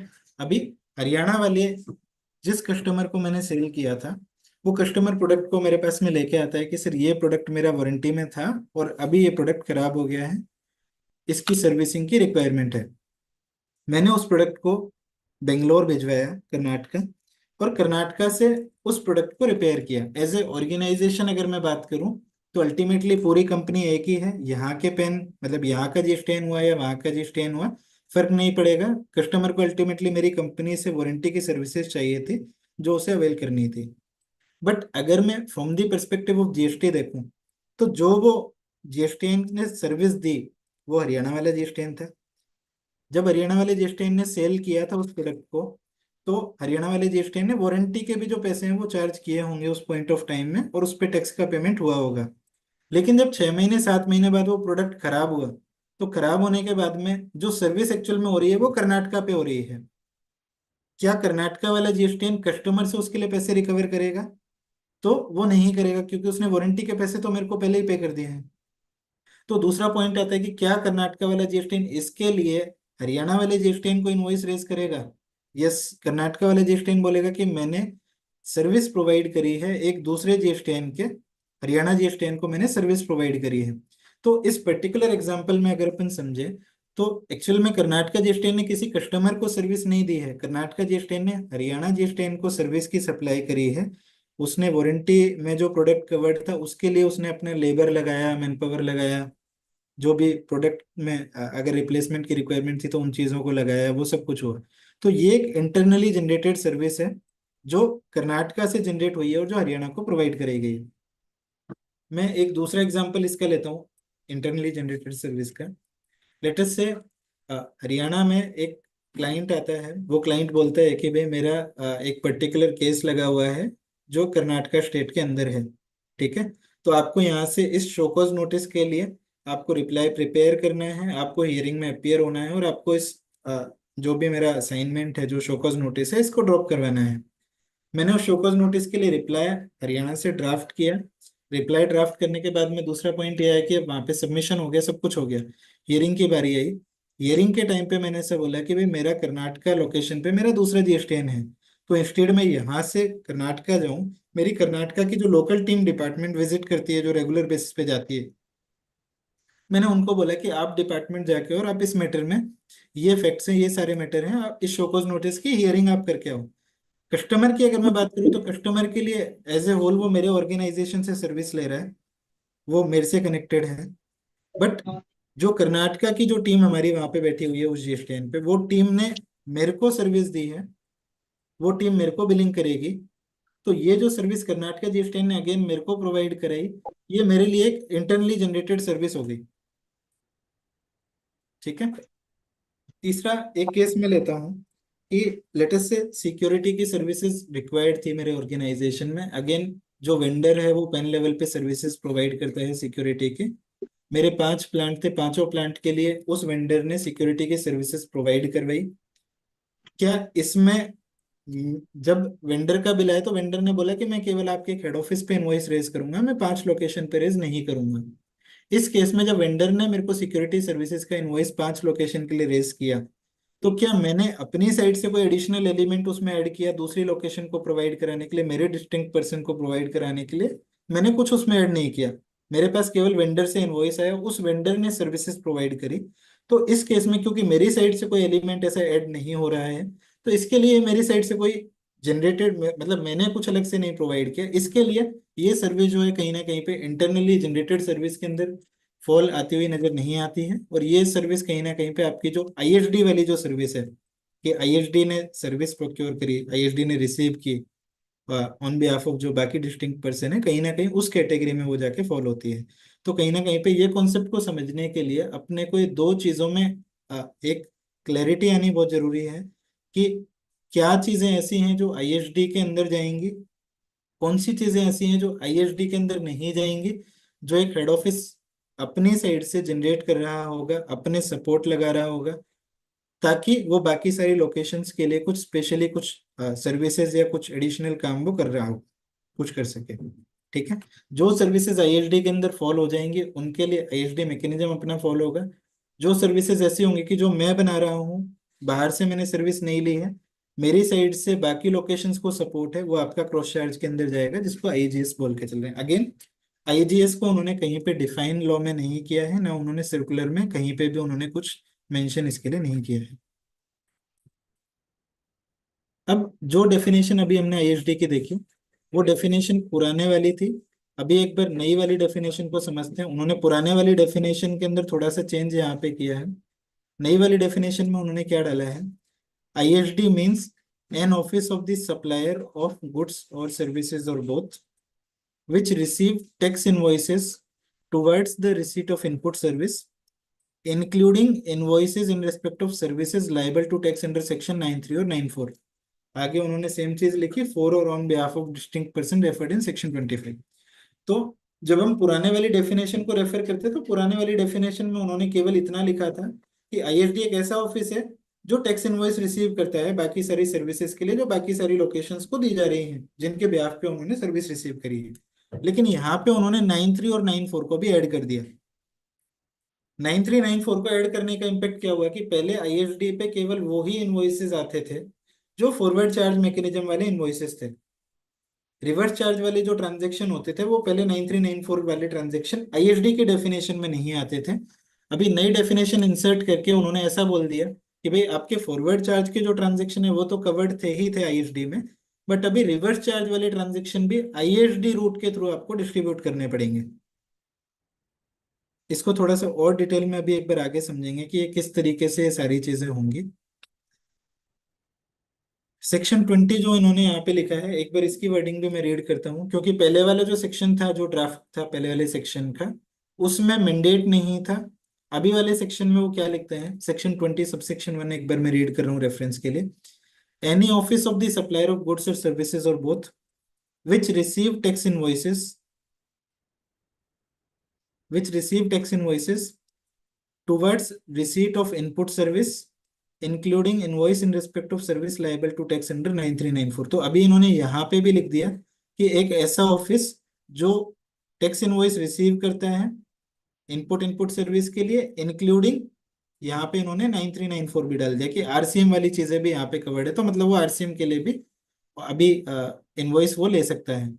क्यों ले रहा है, for and on behalf of distinct person shall be required, ये यहाँ पे इन्होंने मेंशन किया, shall be required to be registered as an ISD and shall distribute the ITC in respect of such service such invoice. तो पहले जो wording थी यहाँ पे वो शैल वाली वर्डिंग नहीं थी, पहले केवल लॉ में मे वाली वर्डिंग यहाँ पे यूज करी हुई थी। अभी उन्होंने जैसे ये शैल वर्ड यहाँ पे यूज किया है, तब से ये अपना इसका जो डिस्ट्रीब्यूशन है वो मैंडेटरी यहाँ पे करने का इन्होंने प्रोविजन यहाँ पे इंसर्ट कर दिया है। ठीक है, मैंडेटरी एक्चुअल में जो प्रोविजन है सर वो 1 अप्रैल 2025 से ये प्रोविजंस मैंडेटरी हो रहे हैं। अकॉर्डिंगली इन्होंने यहाँ पे बाकी सारी चीजें नीचे बता रखी हैं कि इनका डिस्ट्रीब्यूशन होगा, वो सारी चीजें इन्होंने यहाँ पे समझा रखी है। अभी एक बार थोड़ा सा और आगे समझते हैं कि ये अमेंडमेंट आने से क्या चेंजेस यहाँ पे आने वाले हैं, क्या चीजें आ रही हैं। तो लेटेस्ट से किसी वेंडर ने, अभी जो एग्जांपल हमने लिया सिक्योरिटी सर्विसेज का एग्जांपल था, सिक्योरिटी सर्विसेज के लिए वेंडर ने इनवॉइस रेज किया। जो इनवॉइस था वो ना केवल एक पर्टिकुलर लोकेशन के लिए था, बल्कि वो पेन लेवल पे जो भी मेरे 5-6 लोकेशन थे उन सब के लिए था। जब तक आईएसडी मैंडेटरी नहीं था तब तक की अगर मैं बात करता हूँ तो ऐसा था कि हेड ऑफिस पे इनवॉइस आया, जिन लोगों ने आईएसडी का रजिस्ट्रेशन ले रखा था वो आईएसडी पे इनवॉइस लेते थे और आगे डिस्ट्रीब्यूट कर रहे थे। जिन्होंने आईएसडी का रजिस्ट्रेशन नहीं ले रखा था वो लोग इनवॉइस जो था वो अपने रेगुलर जीएसटीएन जो भी उनका था, मेन जीएसटीएन, उस जीएसटीएन पे इनवॉइस लेते थे और आगे क्रॉस चार्ज वाले रूट के थ्रू डिस्ट्रीब्यूट कर देते थे। कुछ लोग ऐसे भी थे जिन्होंने आईएसडी ले तो रखा था बट वो आईएसडी के नील की रिटर्न फाइल करके क्रॉस चार्ज वाले रूट को उन्होंने फॉलो किया हुआ था। बट जैसे ही वो 1 अप्रैल 2025 से ये प्रोविजन मैंडेटरी होएगा, उसके इमीडिएट बाद में जो अभी तक की जो प्रैक्टिस फॉलो हो रही थी कि मैं क्रॉस चार्ज वाले रूट पे जा पाऊंगा, वो रूट आपका बंद हो जाएगा। क्योंकि इस वाले केस में हेड ऑफिस के पास में जब इनवॉइस आ रहा है तो वो इसके लिए आ रहा है क्योंकि वेंडर ने मल्टीपल लोकेशंस को सर्विस प्रोवाइड कराई है और वेंडर जो सर्विस प्रोवाइड कर रहा है वो डायरेक्ट सर्विस प्रोवाइड कर रहा है। हेड ऑफिस का काम जो है मेयरली वो इतना है कि वो इनवॉइस को ले रहा है, किसके लिए ले रहा है, क्योंकि बाकी जो सारी लोकेशन से आइडेंटिफिएबल सर्विसेज उन्होंने अवेल करी हैं उनके लिए यहाँ पे ले रहा है। अच्छा, आईएसडी का जो कॉन्सेप्ट है वो आपका सर्विस के लिए ही एप्लीकेबल है, वो कॉन्सेप्ट गुड्स के लिए एप्लीकेबल नहीं है। Next, RCM liability of common service, इस पॉइंट को एक बार देखते हैं। मैं एक एग्जांपल लेता हूँ। लेटेस्ट से मैं कार रेंटल के बिजनेस में इन्वॉल्व हूँ, मेरे अगेन पेन लेवल पे मेरे यहाँ पे जीएसटीएन अवेलेबल है। जिस ब्रांड के अंदर मेरी कार चलती है वो कंपनी आउटसाइड इंडिया है जिसका मैं ब्रांड यूज करता हूँ। तो जब मैं मेरी रेंटल पे यहाँ पे कार चलाता हूँ तो वो कार चलाने के लिए जो ब्रांड यूज हुआ है वो बाहर वाली कंपनी का यूज हुआ है। क्योंकि बाहर वाली कंपनी का ब्रांड यूज हुआ है तो ये ट्रांजेक्शन मेरा, इसके लिए ब्रांड यूज करने के लिए मैं फॉरेन कंपनी को पेमेंट करता हूँ। ट्रांजेक्शन कहीं ना कहीं मेरा इंपोर्ट ऑफ सर्विस का ट्रांजेक्शन बन जाता है, मेरे को इस पे आरसीएम पे करने की रिक्वायरमेंट आती है। ठीक है, अगर मैं पहले की बात करूँ तो पहले वाले जो प्रोविजंस थे आईएसडी के, उन प्रोविजंस में आरसीएम के लिए स्पेसिफिकली कुछ नहीं लिखा हुआ था कि आपको इस केस में आरसीएम वाले आईएसडी वाले प्रोविजन को फॉलो करना है। तो जो सिस्टम फॉलो हो रहा था वो ये था कि हेड ऑफिस या जो मेरा मेन जीएसटीएन है उस जीएसटीएन पे मैं आरसीएम की लाइबिलिटी डिस्चार्ज करता था, आईटीसी क्लेम करता था और आईटीसी क्लेम करने के बाद में मैं बाकी लोकेशंस पे क्रॉस चार्ज करके आईटीसी को डिस्ट्रीब्यूट करता था। कुछ जीएसटीएन ऐसे भी थे जो आईएसडी के थ्रू आरसीएम वाली चीजों को भी वहां पे वो फॉलो कर रहे थे, जहाँ पे आईएसडी के पास में फिर टैक्स पे होके ट्रांजेक्शन आता था, आरसीएम का इनवॉइस आईएसडी पे आता था टैक्स ऑलरेडी पे होके, और उसके बाद में मैं आगे उसकी बिलिंग करता था। आरसीएम वाले पॉइंट को थोड़ा सा और यहाँ पे समझते हैं कि अब जब उन्होंने आरसीएम वाले केस में इसको उन्होंने यहाँ पे मैंडेटरी किया है आईएसडी के थ्रू, तो वो एक्चुअल में किस तरीके से वो आपका ट्रांजेक्शन फ्लो होएगा। तो सबसे पहले बात करते हैं सर आईएसडी एक बार वापस से, कि आईएसडी का जो काम है, आईएसडी केवल एक ऑफिस है, एक ऑफिस से ज्यादा आईएसडी की कोई कल्पना यहाँ पे नहीं करी गई है। आईएसडी का सिर्फ और सिर्फ जो काम है वो ये है कि वो टैक्स इनवॉइस रिसीव करेगा, वो आईटीसी उसके पास में आएगा डिस्ट्रीब्यूट होने के लिए, जैसे आईटीसी उसके पास में आएगा वो आईटीसी को डिस्ट्रीब्यूट कर देगा। ऐसा नहीं है कि आईएसडी कोई आईटीसी क्लेम कर रहा है, वो कोई क्लेम करने के हिसाब से कुछ उसका जीएसटीएन का कोई एग्जिस्टेंस नहीं है।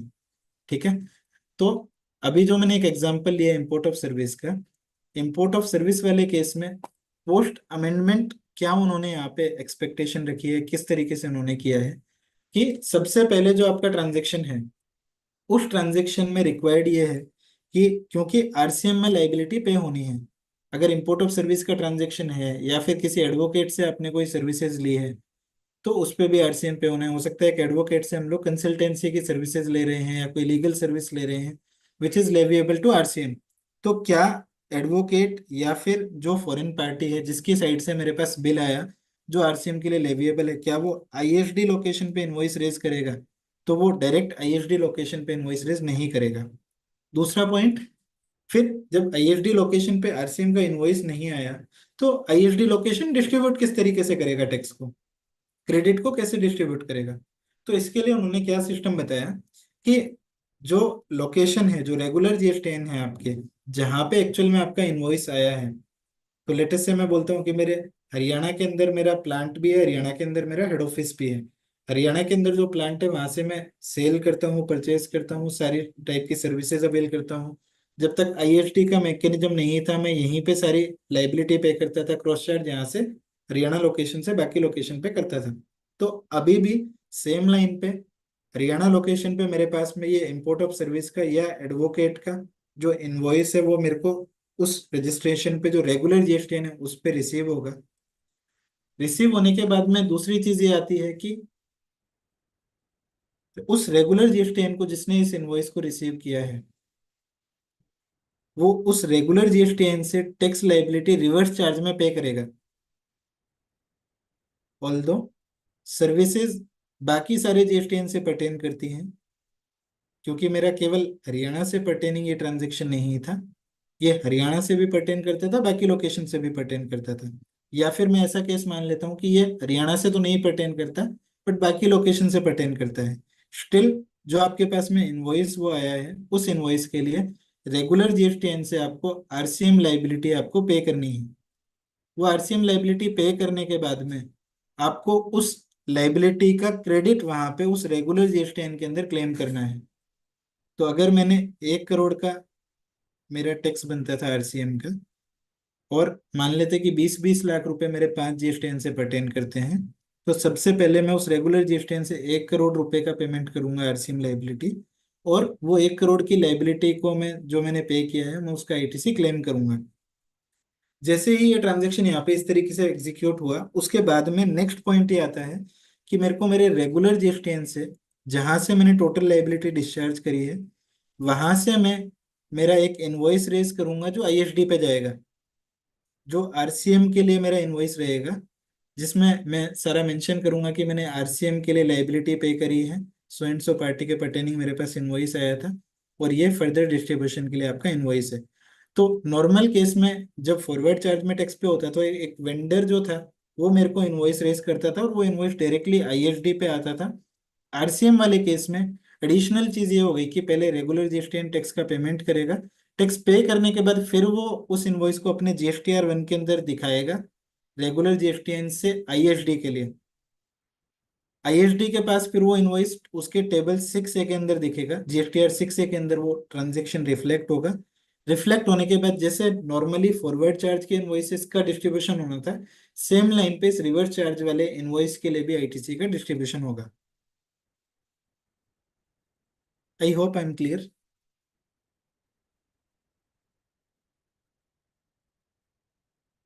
ओके, अभी नेक्स्ट पॉइंट इसमें ये आता है कि कोई ऐसा भी केस हो सकता है जहां पे सामने वाला जो रेसिपिएंट जीएसटीएन है उसने लेटेस्ट से टैक्सी की सर्विसेज अवेल करी है, तो मेरा एक वेंडर है, एक सिंगल वेंडर मेरे को मल्टी लोकेशंस के लिए टैक्सी की सर्विसेज प्रोवाइड करता है। इस वाले केस के अंदर भी जब टैक्सी की सर्विसेज प्रोवाइड कर रहा है, तो अगेन मेरे को मेरे रेगुलर जीएसटीएन से रिवर्स चार्ज में टैक्स का पेमेंट करना पड़ेगा। अब नेक्स्ट क्वेश्चन ये आता है कि जब तक एलिजिबल आईटीसी की बात थी वहां पे तो ठीक था, बट जहां पे एलिजिबल आईटीसी नहीं है, क्योंकि टैक्सी के केस में आईटीसी ब्लॉक्ड है, तो क्या इस वाले केस में भी रेगुलर जीएसटीएन को आईटीसी क्लेम करना पड़ेगा? हाँ, रेगुलर जीएसटीएन को इस वाले केस में भी आईटीसी क्लेम करना पड़ेगा, क्योंकि उसका जो पर्पज है, जो अभी वो टैक्स का पेमेंट कर रहा है और जो वो आईटीसी क्लेम कर रहा है, उसका स्पेसिफिक पर्पज इस चीज का है कि टैक्स का पेमेंट होके आईएसडी को आरसीएम का जो टैक्स पेड था वो आईएसडी के पास में डिस्ट्रीब्यूशन के लिए अवेलेबल हो जाए। उसके बाद में सब्सिक्वेंटली जब आईएसडी लोकेशन उसको ट्रांसफर करेगी बाकी सारी लोकेशन पे, तब रेस्पेक्टिव जीएसटीएन आईटीसी अगर एलिजिबल है तो क्लेम करेगा, अगर आईटीसी एलिजिबल नहीं है तो उसको डिसअलाउ करेगा। इस वाले केस में एक चीज ये भी आ सकती है कि डिपार्टमेंट की साइड से भी कंसर्न आ सकते हैं कि ये जो टैक्सी का आईटीसी जो आपने रेगुलर जीएसटीएन से पेमेंट किया हुआ है, वो तो टैक्सी का तो आईटीसी ब्लॉक्ड होता है, आपको इसका आईटीसी एलिजिबल नहीं होना चाहिए। तो आपकी अंडरस्टैंडिंग करेक्ट है, इस वाले केस में कंसर्न डिपार्टमेंट की साइड से आ सकते हैं। प्रेफरेबली इसका एक सॉल्यूशन ये हो सकता है कि उस वेंडर को बोल के जो ट्रांजेक्शन आपका ये रेगुलर जीएसटीएन पे जो सिंगल इनवॉइस आ रहा था मल्टी लोकेशंस के लिए, उसको स्प्लिट करवा के रेस्पेक्टिव लोकेशन पे इनवॉइस को मंगाया जाए, ताकि आईएसडी रूट की रिक्वायरमेंट खत्म हो जाए। आईएसडी रूट की रिक्वायरमेंट खत्म हो जाएगी तो रेस्पेक्टिव जीएसटीएन जो है वो अपना अपना आरसीएम लाइबिलिटी डिस्चार्ज करेंगे और अपना अपना आईटीसी अगर एलिजिबल है तो क्लेम करेंगे, अगर एलिजिबल नहीं है तो क्लेम नहीं करेंगे। ठीक है। उसके बाद में नेक्स्ट पॉइंट आता है ineligible ITC on common input service as per section 17(5). ये वाले केस की अगर बात करते हैं तो लेट अस से अगेन एम्प्लॉय का हेल्थ इंश्योरेंस हुआ। एम्प्लॉय के हेल्थ इंश्योरेंस की सर्विसेज जब कंपनी ने ली तो हेड ऑफिस पे एक सिंगल इनवॉइस आ गया। अगर मैं पहले की बात करूं तो पहले वाले टाइम में ऐसा था अमेंडमेंट से जस्ट पहले कि हो सकता है मैं क्रॉस चार्ज कर दूं बाकी लोकेशंस को, हो सकता है मैं वहां पे क्रॉस चार्ज नहीं कर रहा हूँ। ठीक है। अगर मैंने क्रॉस चार्ज किया तो ठीक है, सामने वाली जो जीएसटीएन है वो आईटीसी क्लेम नहीं करेगा। अगर मैंने क्रॉस चार्ज नहीं किया तो भी उसमें कोई दिक्कत नहीं थी, आईएसडी वाले रूट के थ्रू में जा रहा था तो भी कोई दिक्कत नहीं थी। अभी आईएसडी का कॉन्सेप्ट लाने का एक फायदा क्या हुआ कि जब तक ये कॉन्सेप्ट मैंडेटरी नहीं था उस वाले केस में स्टेट को लॉस हो रहा था। फॉर एग्जाम्पल जब हरियाणा से इंश्योरेंस कंपनी ने इनवॉइस रेज किया तो लेटेस्ट से वो 25 लाख रुपए सीजीएसटी 25 लाख रुपए एसजीएसटी उन्होंने वहां पे चार्ज किया था। क्योंकि पहले वाले केस में जो मेरा डिस्ट्रीब्यूशन है वो नहीं हो रहा था इनएलिजिबल आईटीसी की वजह से, क्योंकि सामने वाले जीएसटीएन को तो आईटीसी मिलना नहीं था। तो वो जो मेरा आईटीसी है वो हेड ऑफिस में वो सारा खर्चा बुक होके वो वहीं पे खत्म हो रहा था और वो सामने वाले जीएसटीएन तक पहुंच ही नहीं रहा था। अभी आपने 3B में भी देखा होगा कि वो परमानेंट रिवर्सल का वो एक कॉन्सेप्ट लेके आए कि भाई जब तक आप 3B में परमानेंट रिवर्सल में दिखाओगे नहीं तब तक गवर्नमेंट को रेवेन्यू एक्रू नहीं हो रही है। इस वाले मेथडोलॉजी से क्या हुआ कि क्योंकि ये जो ट्रांजेक्शन है अभी आईएसडी मैंडेटरी हो गया तो आईएसडी के पास जो डिस्ट्रीब्यूशन के लिए आईटीसी आया है वो उसको डिस्ट्रीब्यूट करना पड़ेगा। जैसे आईएसडी डिस्ट्रीब्यूट करेगा उस 25-25 लाख रुपए के आईटीसी को रेस्पेक्टिव जीएसटीएन के पास में वो अमाउंट पहुंचेगी। रेस्पेक्टिव जीएसटीएन में वो जो भी जीएसटीएन है वो उसको परमानेंट रिवर्सल वाली टेबल में डिस्क्लोज करेंगे और उन स्टेट को रेवेन्यू एक्रू हो जाएगी जो पहले नहीं हो पा रहा था। नेक्स्ट पॉइंट है एम्प्लॉय एंड मैनेजमेंट कॉस्ट का इंटरनली जनरेटेड सर्विस। अगेन अगर अमेंडमेंट से पहले की बात करते हैं तो भी अगर मैं बात करता हूँ कि क्या आईएसडी कॉन्सेप्ट में क्या ये फॉलो हो रहा था, तो आईएसडी कॉन्सेप्ट इसके लिए नहीं था, ये इंटरनली जनरेटेड सर्विस थी आपकी, तो आईएसडी में इसकी रिलेवेंसी नहीं थी। अभी भी अमेंडमेंट के बाद भी आईएसडी कॉन्सेप्ट के अंदर ये नहीं जाएगा, ये इंटरनली जनरेटेड सर्विस है तो ये क्रॉस चार्ज वाले रूट के थ्रू ही रहेगा। इनपुट और कैपिटल गुड्स के लिए क्या आईएसडी का प्रोविजन है? नहीं, आईएसडी केवल सर्विस का प्रोविजन है। सर्विस में जो आईटीसी लग के उसके डिस्ट्रीब्यूशन का कॉन्सेप्ट है। अमेंडमेंट के बाद भी सेम ही चीज होएगी। इनपुट या कैपिटल गुड्स लेटर से लैपटॉप मेरा अगर हेड ऑफिस से यूज हो रहा है बाकी सारी लोकेशन के लिए तो वहां पे जो मेरे लैपटॉप की कॉस्ट है एडमिन की कॉस्ट है वो सबको मिला करके हेड ऑफिस से क्रॉस चार्ज का इनवॉइस वहां पे रेज हो जाएगा। कॉमन इनपुट सर्विस हो सकता है कि रिलेटेड पार्टीज के लिए ली गई हो, डिस्टिंक्ट पर्सन के लिए ली गई हो। फॉर एग्जांपल अगर यही कोई खर्चा है मेरा, मान लेते कि मैं किसी सॉफ्टवेयर का इंस्टॉलेशन हो रहा है एसएपी का अकाउंटिंग सॉफ्टवेयर का, वो जो इम्प्लीमेंटेशन हो रहा है वो ना केवल एक पर्टिकुलर पेन के लिए है पूरे ग्रुप के लिए है। तो ऐसा हो सकता है कि जो भी कंपनी आपकी इनवॉइस रेज कर रही है, जिस भी एसएपी सॉफ्टवेयर वाली कंपनी से आपने सर्विसेज प्रोक्योर करी है, मे भी बिग फोर से आपने इम्प्लीमेंटेशन में सपोर्ट लिया है, तो हो सकता है कि वो जो आपका इनवॉइस रेज कर रहे हैं वो पर्टिकुलर किसी एक जीएसटीएन पे रेज कर रहे हैं। बट अगेन सर्विस तो क्योंकि आपकी मल्टीपल जीएसटीएन से पर्टेन कर रही है, बिफोर अमेंडमेंट ये आपका सारा क्रॉस चार्ज से जा रहा था सारी चीजें। आफ्टर अमेंडमेंट अगर मैं बात करूँ तो क्रॉस चार्ज की पॉसिबिलिटी तो दूसरे पेन के ऊपर है, लेकिन मैं ऐसा नहीं बोल सकता कि मैं इस सर्विस के लिए जो एक बिल आया है इसके लिए मैं आईएसडी रूट से मेरे जीएसटीएन से मैं दूसरे पेन के जीएसटी नंबर पे भी आईएसडी से मैं क्रेडिट को डिस्ट्रीब्यूट कर सकता हूँ। तो इसके लिए यहाँ पे एक चीज ये आएगी कि मैं सेम पेन के जो जीएसटीएन है उन पे तो मैं आईएसडी रूट के थ्रू जा पाऊंगा, लेकिन जो दूसरे पेन के जीएसटीएन है जिनके लिए मेरे को अगेन ये खर्चा मेरे को एट्रीब्यूट करना है तो शायद वहां पे अपने को क्रॉस चार्ज वाले रूट को ही अगेन यहाँ पे फॉलो करना रहेगा। कुछ एग्जाम्पल्स हैं आईएसडी वाले के लिए कि कौन कौन से खर्चे हैं। नेचर ऑफ खर्चे के हिसाब से एक बार थोड़ा सा समझते हैं कि वो आईएसडी में जाएगा वो क्रॉस चार्ज में जाएगा। इंटरनल ऑडिट की सर्विस है, स्टेट ऑडिट की सर्विस है। सर्विसेज एक्चुअल में थर्ड पार्टी वेंडर आपको प्रोवाइड कर रहा है, क्योंकि services third party vendor provide कर रहा है और आपकी साइड से ऐसा नहीं है कि आप कोई सर्विसेज प्रोवाइड कर रहे हैं। जैसे मैंने इनिशियली एग्जांपल लिए कि इंटरनली जनरेटेड सर्विस क्या होती है, तो उस हिसाब से ये ISD के थ्रू ये ट्रांजेक्शन आपका रूट होगा। Legal service, consultancy fees, professional services, again एक थर्ड पार्टी वेंडर की साइड से सर्विसेज प्रोवाइड कराई जा रही हैं जो मल्टीपल GSTN के लिए है। अगेन ये ट्रांजेक्शन आपका ISD के थ्रू रूट होगा।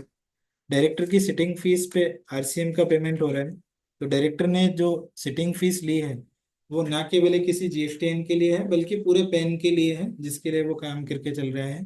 ये ट्रांजेक्शन भी अभी आपका ISD के थ्रू रूट होएगा, क्रॉस चार्ज के थ्रू नहीं जाएगा।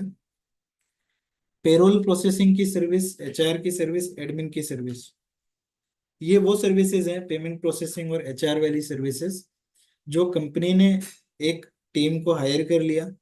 टीम को हायर करने के बाद में वो जो टीम है, आई विल से कि एम्प्लॉयज जो हायर किए हैं कंपनी ने, वो एम्प्लॉयज ना केवल एक पर्टिकुलर लोकेशन के लिए काम कर रहे हैं बट पूरे पैन के लिए काम कर रहे हैं। अगेन वो अपने किसी एक लोकेशन पे वो बैठे हुए हैं, तो वहां से जो उन्होंने सपोर्ट प्रोवाइड किया है सारी लोकेशंस को, तो ये कोई थर्ड पार्टी कोई सर्विस नहीं दे रहा है, ये उस पर्टिकुलर लोकेशन के जो एम्प्लॉयज हैं वो सर्विस प्रोवाइड कर रहे हैं दूसरे GSTN की लोकेशंस को।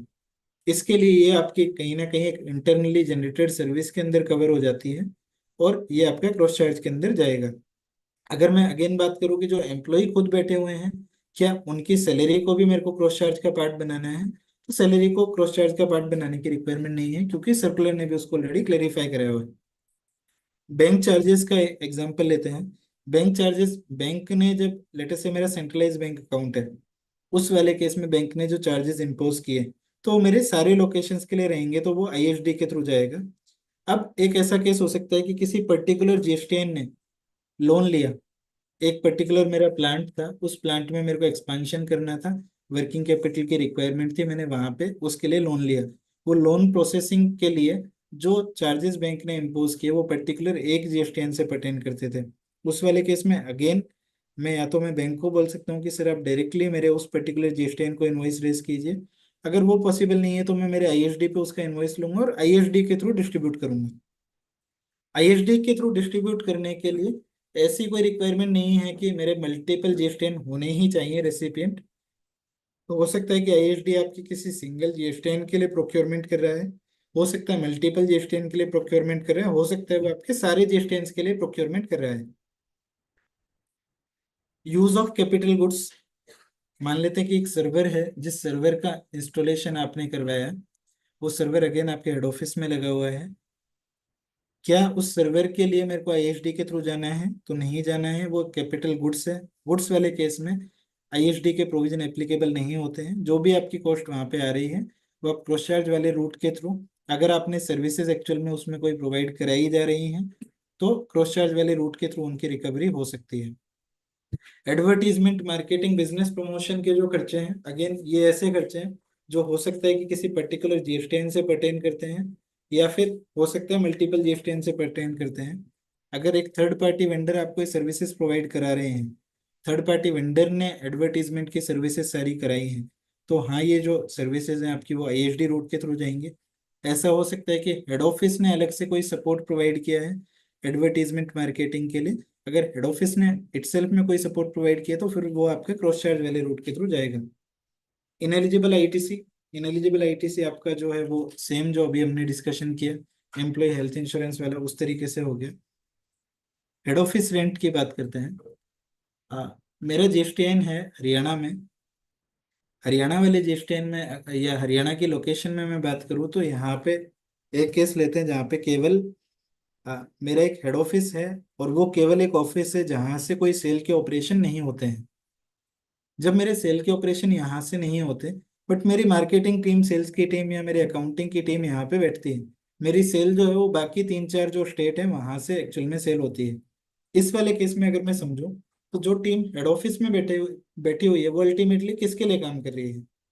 वो टीम मेरी बाकी सारी लोकेशंस के लिए काम कर रही है, क्योंकि हेड ऑफिस से तो इटसेल्फ में मेरी कोई सेल नहीं हो रही है।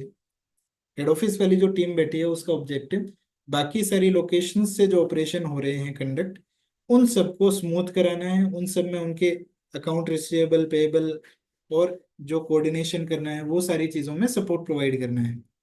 इसके लिए ये सर्विस एक आपकी ऐसी सर्विस हो गई जो हेड ऑफिस ने बाकी सारी लोकेशंस को प्रोवाइड कराई है। इसके लिए ट्रांजेक्शन आपका क्रॉस चार्ज के अंदर कवर होएगा। अब मान लेते हैं कि ऐसा भी केस हो सकता है कि जिस लोकेशन की हम बात कर रहे हैं हरियाणा में, हो सकता है वहां से आपका इंडिपेंडेंटली भी कोई आपका प्लांट वहां पे रन होता है।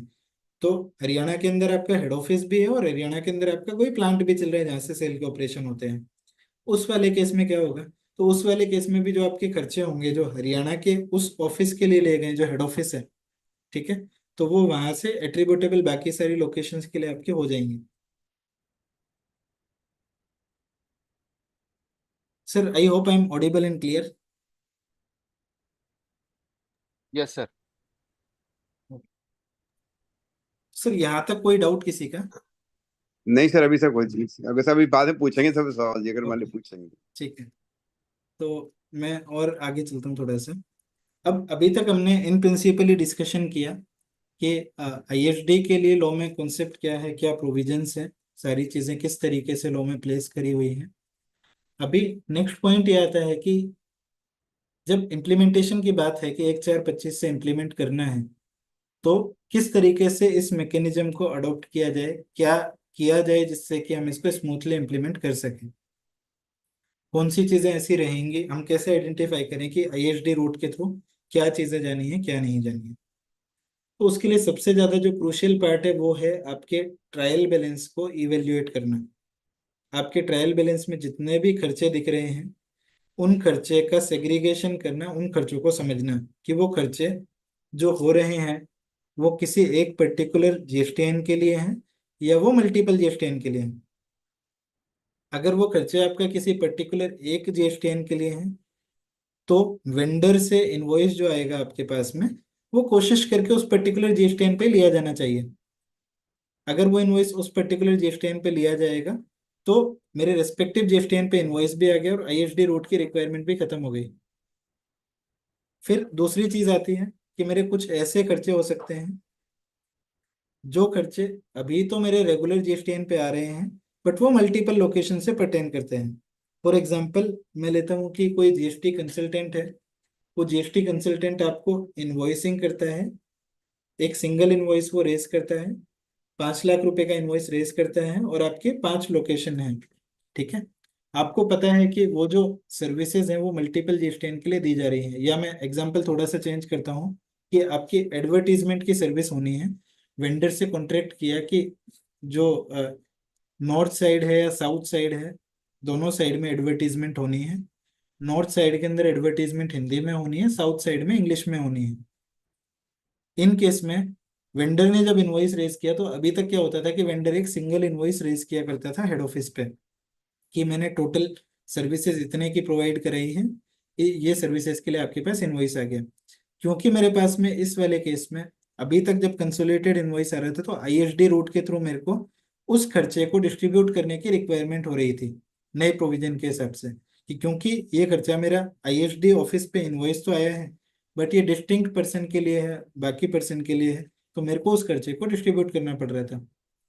इस वाले केस में क्योंकि नॉर्थ में एक खर्चा हो रहा है एक साउथ में हो रहा है, आइडेंटिफेबल एक्सपेंडिचर है, तो वेंडर से रिक्वेस्ट करी जा सकती है कि क्या आप सेपरेट सेपरेट इनवॉइस मेरे रिस्पेक्टिव जीएसटीएन पे रेज कर सकते हैं। वेंडर जैसे ही आपका इनवॉइस सेपरेट रेस्पेक्टिव जीएसटीएन पे रेज करेगा तो ये ट्रांजेक्शन आपका जो कॉमन ट्रांजेक्शन था, मतलब कॉमन जो इनवॉइस था आपका, वो कॉमन इनवॉइस की रिक्वायरमेंट खत्म हो गई। वो ट्रांजेक्शन आपके आईएसडी लोकेशन पे नहीं आया, रिस्पेक्टिव जीएसटीएन पे जैसे वो चला गया तो वो आपके ट्रांजेक्शन में आईएसडी रूट की रिक्वायरमेंट ही खत्म हो गई। तो अगर मैं समरी करता हूँ इसकी, वापस समरी में रखता हूँ मैं कि सबसे पहले आपको आपके ट्रायल बैलेंस को गो थ्रू करना है। आपके ट्रायल बैलेंस में किस किस नेचर के खर्चे अवेलेबल हैं, जो खर्चे अवेलेबल हैं क्या वो खर्चे रिस्पेक्टिव जीएसटीएन पे वेंडर की साइड से डायरेक्टली इनवॉइस हो रहे हैं। अगर वेंडर ने वो सारे खर्चे रिस्पेक्टिव जीएसटीएन पे बिल हो रहे हैं तो वो सारे खर्चे आईएसडी रूट के थ्रू नहीं जाने हैं, पॉइंट नंबर 1। अब कुछ ऐसे खर्चे हो सकते हैं जो अभी वेंडर सिंगल इनवॉइस रेज कर रहा है, कंसोलिडेटेड इनवॉइस रेज कर रहा है बट वो मल्टीपल लोकेशन से पर्टेन करते हैं। तो क्या ये पॉसिबल है कि उन इनवॉइसेस को आइडेंटिफाई करके, उन वेंडर्स को आइडेंटिफाई करके उन वेंडर्स को कम्युनिकेट किया जा सके कि सर अभी तो आप ये इनवॉइस कंसोलिडेटेड रेज करते हैं बट आप ये इनवॉइस को स्प्लिट करके रेस्पेक्टिव जीएसटीएन पे रेज कीजिए। जो जो इनवॉइसेस इस केस में वेंडर रेस्पेक्टिव जीएसटीएन पे रेज कर देंगे, अगेन वो वाले खर्चे भी आपके आईएसडी रूट से ऑलरेडी बाहर हो गए। फिर नेक्स्ट चीज आती है कि ऐसे कौन से खर्चे बच गए जो खर्चे कंसोलिडेटेड अगेन आ रहे हैं बिल, लेकिन वेंडर की साइड से स्प्लिट करना पॉसिबल नहीं है, या फिर वेंडर ने स्प्लिट करने के लिए मना कर दिया है। फॉर एग्जाम्पल स्टेट ऑडिट का जो इनवॉइस आएगा वो एक कंसोलिडेटेड इनवॉइस आएगा, जो कभी भी वेंडर मतलब जो ऑडिटर रहेंगे वो उसको स्प्लिट नहीं करेंगे। उस वाले केस में क्या होगा, तो वो एक ऐसा केस है जो आपको कहीं ना कहीं पे आपके आईएसडी लोकेशन पे इनवॉइस आएगा, और उस आईएसडी लोकेशन से फर्दर फिर आपको आईटीसी को डिस्ट्रीब्यूट करना रहेगा। ठीक है। एक पॉइंट ये आता है कि जब ये सारे खर्चे आप डिस्ट्रीब्यूट करेंगे आईएसडी से, तो क्या रिसिपिएंट जीएसटीएन जब आईटीसी लेगा तो क्या रिसिपिएंट जीएसटीएन इस चीज को असेस करेगा कि भाई ये एलिजिबल आईटीसी है या नहीं है। फॉर एग्जाम्पल जो मैंने टैक्सी का एग्जाम्पल लिया, टैक्सी वाले केस में, एम्प्लॉय के हेल्थ इंश्योरेंस वाले केस में, जब आपके आईएसडी लोकेशन ने इनवॉइस रेज किया सामने वाले जीएसटीएन को, तो क्या रेसिपिएंट हर एक इनवॉइस के लिए चेक करेगा कि भाई ये मेरा एलिजिबल नेचर का है, ये मेरा इनएलिजिबल नेचर का है, या फिर ये रिस्पॉन्सिबिलिटी कि ये एलिजिबल क्रेडिट है या इनएलिजिबल क्रेडिट है, ये रिस्पॉन्सिबिलिटी आईएसडी की है। तो ये कंप्लीटली ये रिस्पॉन्सिबिलिटी आईएसडी के ऊपर डाली गई है कि जब आप इनवॉइस रेस्पेक्टिव जीएसटीएन को रेज करते हैं, आप डिस्ट्रीब्यूशन करते हैं आईटीसी का, कि मेरे पास टोटल इतना आईटीसी अवेलेबल है डिस्ट्रीब्यूशन के लिए, इस आईटीसी को मैं डिस्ट्रीब्यूट कर रहा हूँ, तो आईएसडी के ऊपर ये रिस्पॉन्सिबिलिटी डाली गई है कि वो ये असेस करे कि क्या ये डिस्ट्रीब्यूशन एलिजिबल आईटीसी का है या इनएलिजिबल आईटीसी का है, और अकॉर्डिंगली वो डिस्ट्रीब्यूट करे। तो मैं इसको थोड़ा सा और ऐसे रखता हूँ कि मेरे पास में टोटल 15 लाख रुपए का इनपुट था जो अवेलेबल फॉर डिस्ट्रीब्यूशन था। 15 लाख रुपए का जो इनपुट था, उस 15 लाख में से 2 लाख रुपए का ऐसा इनपुट था जो इनएलिजिबल इन नेचर था, और 13 लाख रुपए का इनपुट ऐसा है जो एलिजिबल इन नेचर है। तो एक चीज यहाँ पे ये आती है कि इस वाले केस में आईएसडी लोकेशन से 2 सेपरेट इनवॉइस रेज होंगे, एक एलिजिबल के लिए और एक इनएलिजिबल के लिए। तो क्या आईएसडी जब इनवॉइस रेज करेगा तो क्या वो एक कंसोलिडेटेड इनवॉइस रेज कर सकता है एलिजिबल इनएलिजिबल के लिए? तो वो कंसोलिडेटेड इनवॉइस रेज नहीं करेगा, वो अलग अलग इनवॉइस रेज करेगा, एक एलिजिबल के लिए करेगा, एक इनएलिजिबल के लिए करेगा। दूसरी चीज, मान लेते हैं कि जिन जीएसटीएन को वो डिस्ट्रीब्यूशन कर रहा है वो जीएसटीएन मेरे 5 से 6 जीएसटीएन है, लेटर से 6 जीएसटीएन है, तो क्या आईएसडी जो इनवॉइस रेज करेगा उन इनवॉइस का काउंट कितना होगा, मानते हुए कि एलिजिबल इनपुट भी 6 जीएसटीएन से पर्टेन करता है और इनएलिजिबल इनपुट भी उन 6 जीएसटीएन से पर्टेन करता है। इस वाले केस में आईएसडी की साइड से 12 इनवॉइस रेज होंगे, मतलब आईएसडी हर एक लोकेशन के लिए 2 इनवॉइस रेज करेगा, एक एलिजिबल के लिए और एक इनएलिजिबल के लिए।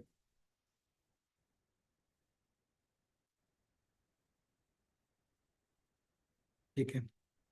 आईएसडी जो इनवॉइस रेज करेगा उसके इनवॉइस रेज करने का मैकेनिज्म जो है वो सेम है जैसा नॉर्मली अपने टैक्स इनवॉइस का कंटेंट रहता है। जीएसटीएन नेम एड्रेस वो सारी चीजें आ जाती है, आईएसडी का नंबर आ जाएगा, क्या नंबर है। अच्छा, एक क्वेश्चन ये आता है कि मेरे पास में वेंडर ने जब इनवॉइस रेज की है तो आईएसडी के जीएसटीएन में जीएसटीआर 6A के अंदर वहां पे 100 इनवॉइसेस अपीयर हुए। वो 100 इनवॉइसेस, कुछ इनवॉइस 5% के रेट के थे, कुछ इनवॉइस 12% के रेट के थे, कुछ 18% के रेट के थे, कुछ 28 के रेट के थे।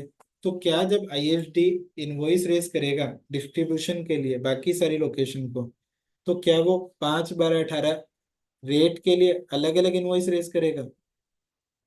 दूसरा क्वेश्चन ये आता है कि क्या वो अ, हर एक इनवॉइस के लिए डिस्ट्रीब्यूट करने के लिए एक इनवॉइस रेज करेगा? मतलब मैं दूसरे तरीके से अगर बोलूं तो मेरे पास 100 इनवॉइस आ गए वेंडर से फॉरवर्ड चार्ज में जो जीएसटीआर 6A के अंदर अपीयर हो रहे हैं। तो क्या मेरे को 100 इनवॉइसेस का डिस्ट्रीब्यूशन करने के लिए आगे, क्योंकि मेरे 6 जीएसटीएन है तो मेरे को 600 इनवॉइस रेज करने पड़ेंगे, या फिर मेरे लिए पॉसिबल है कि नहीं, मैं जितने भी मेरे पास इनवॉइस अवेलेबल थी डिस्ट्रीब्यूशन के लिए मैं एक सिंगल इनवॉइस बना सकता हूँ, अकॉर्डिंगली सिंगल इनवॉइस के हिसाब से मैं डिस्ट्रीब्यूट कर सकता हूँ। जो टैक्सेबल वैल्यू में डालूंगा वो टैक्सेबल वैल्यू उस इनवॉइस के अंदर क्या रहेगी जो आईएसडी डिस्ट्रीब्यूट करने के लिए आईटीसी को डालेगा। तो इसका सॉल्यूशन क्या है कि आईएसडी का जो सिस्टम है, जो मैकेनिज्म है, वो केवल इनपुट के डिस्ट्रीब्यूशन के लिए है। तो जब आईएसडी इनपुट ट्रांसफर करेगा, जब वो कैलकुलेशन करेगा, इनवॉइस रेज करेगा, तो आईएसडी यूनिट को उस इनवॉइस पे टैक्सेबल वैल्यू मेंशन करने की रिक्वायरमेंट नहीं है। वो केवल वहाँ पे CGST, SGST या IGST कितना कितना अमाउंट है जो डिस्ट्रीब्यूशन करना है, वो अमाउंट वो वहाँ पे मेंशन करेगा। और 5, 12, 18, 28 वो रेट वगैरह वो कुछ मेंशन करने की रिक्वायरमेंट नहीं है उस पर्टिकुलर इनवॉइस के अंदर। तो अगर मैं समरी में बात करूँ तो पूरे मंथ में मान लेते हैं मेरे पास में अगेन 100 इनवॉइस आए, 100 में से 10 इनवॉइस इनएलिजिबल थे, 90 इनवॉइस एलिजिबल थे। तो मेरे को वो 90 एलिजिबल इनवॉइसेस को देखना है। उन इनवॉइसेस का जो टोटल ITC है वो कितना है, वो ITC को मेरे को देखना है। उस ITC को मेरे को जो भी मेरा, क्योंकि जो बेसिस होता है डिस्ट्रीब्यूट करने के लिए वो टर्नओवर का बेसिस उन्होंने यहाँ पे दे रखा है कि आपके लास्ट ईयर का जो टर्नओवर था उस टर्नओवर के रेशो में आपको जो भी आपके एक्टिव GSTN है उन पे आपको डिस्ट्रीब्यूट करना है, या जो भी GSTN रिसिपिएंट है एक्चुअल में उनको आपको डिस्ट्रीब्यूट करना है। तो आपको rate wise, taxable value wise, invoice value wise confuse होने की रिक्वायरमेंट नहीं है। मंथ एंड पे आप एक सिंगल इनवॉइस रेज कर सकते हैं एलिजिबल क्रेडिट के लिए, सिंगल इनवॉइस आप रेज कर सकते हैं इनएलिजिबल क्रेडिट के लिए। RCM के लिए यहाँ पे समझा रखा है, एक बार मैं एक बार रिपीट करता हूँ थोड़ा सा, कि सबसे पहले हेड ऑफिस जो है वो RCM लाइबिलिटी पे करेगा, क्योंकि हेड ऑफिस के पास में जो इनवॉइस है वो आपका कंसोलिडेट आया हुआ है। उसके बाद में हेड ऑफिस ISD को इनवॉइस रेज करेगा। हेड ऑफिस ISD को इनवॉइस रेज करने के बाद में जो इनवॉइस रहेगा उसमें वो सारी चीजें मेंशन करेगा कि GSTN नेम एड्रेस वो क्या है, invoice number, date of issue वो मेंशन करेगा, सप्लायर कौन है उस सर्विस के वो मेंशन करेंगे, GSTN नेम एड्रेस आएगा और वो सारी चीजें मेंशन करके चलेंगे। अच्छा, एक नई चीज यहाँ पे क्या है कि RCM की लाइबिलिटी जब पे करने की बात आती है तो लेटेस्ट से मैं हरियाणा में हूँ, मेरे पास में हरियाणा के अंदर इनवॉइस आया इंपोर्ट ऑफ सर्विस के लिए, हरियाणा स्टेट से मैंने RCM की लाइबिलिटी को डिस्चार्ज किया।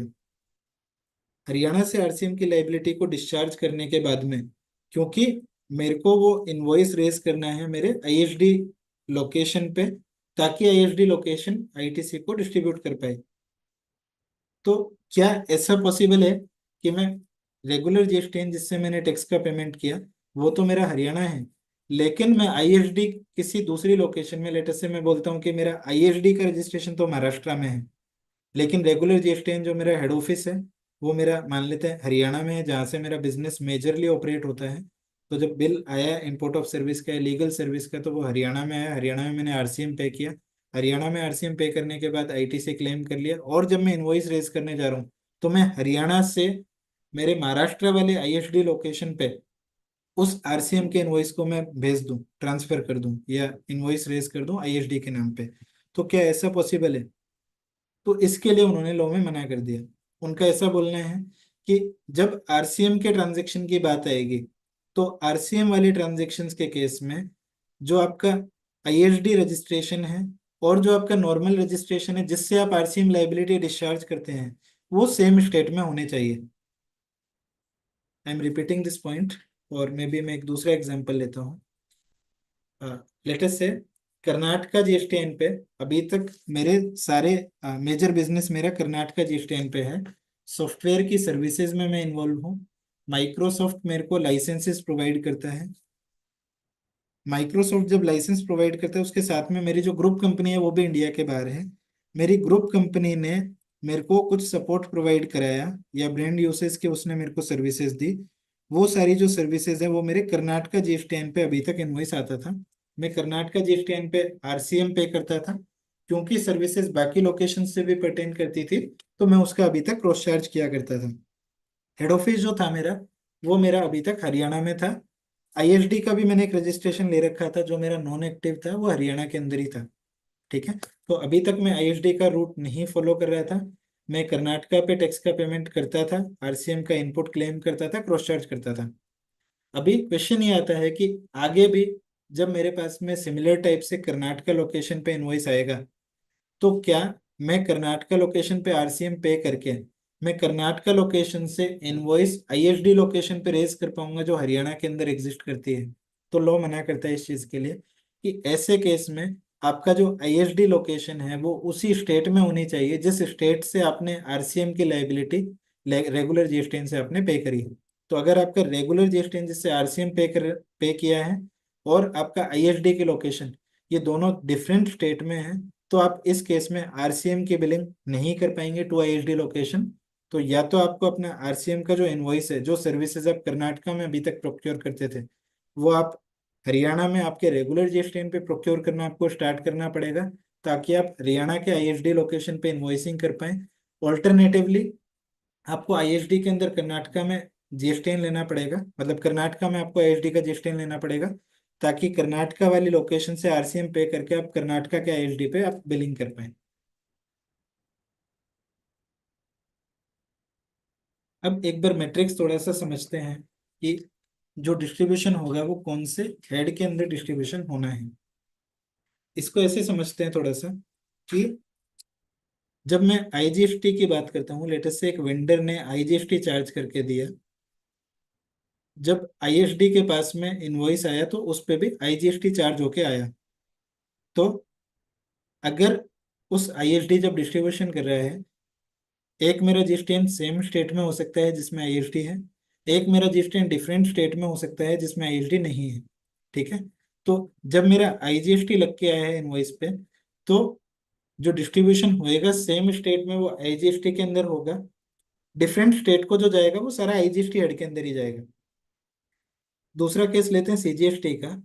जब वेंडर ने चार्ज किया सीओआरएस, वेंडर जब सीओआरएस चार्ज कर रहा है, आईएसडी के पास में अगेन सीएस लग के भी आ गया, इस वाले केस में सेम स्टेट के अंदर जा रहा है तो सीओआरएस जाएगा, लेकिन अगर डिफरेंट स्टेट के अंदर जा रहा है तो आईजीएसटी में जाएगा।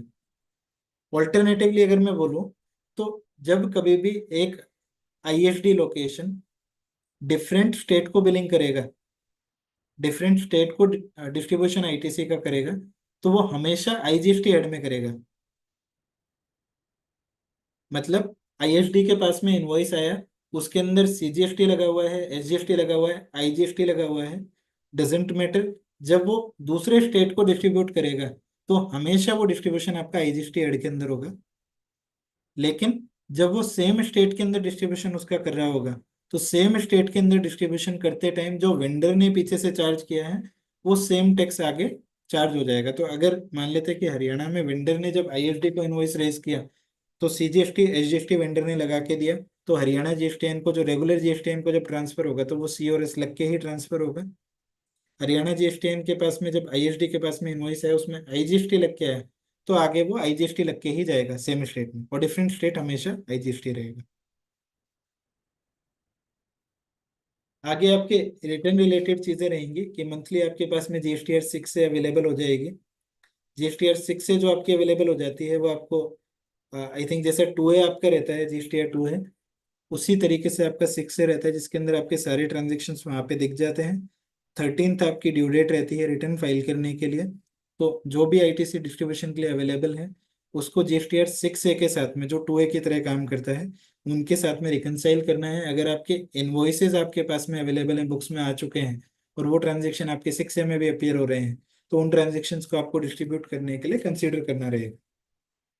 उसके बाद में रिसिपिएंट जीएसटीएन जो रहेगा वो अपने उन आईएसडी के इनवॉइसेस को बुक्स में रिकॉर्ड करेंगे, रिकॉर्ड करके जो भी रिस्पेक्टिव मंथ है उसमें अपना वो इनपुट क्लेम करके चलेंगे। अच्छा, एक क्वेश्चन ये आता है कि जब RCM liability already regular GSTN से पे होके आ गई है और आईएसडी के थ्रू वापस से वो इनवॉइस डिस्ट्रीब्यूट हुआ है, तो जब आईएसडी लोकेशन आरसीएम के इनवॉइस से रिलेटेड जो आईटीसी है उसको डिस्ट्रीब्यूट करेगी, तो क्या रेसिपिएंट लोकेशन को वापस से आरसीएम पे करने की रिक्वायरमेंट है? तो रेसिपिएंट लोकेशन को वापस से आरसीएम पे करने की इस केस में रिक्वायरमेंट नहीं है, क्योंकि टैक्स का ऑलरेडी पेमेंट हो चुका है।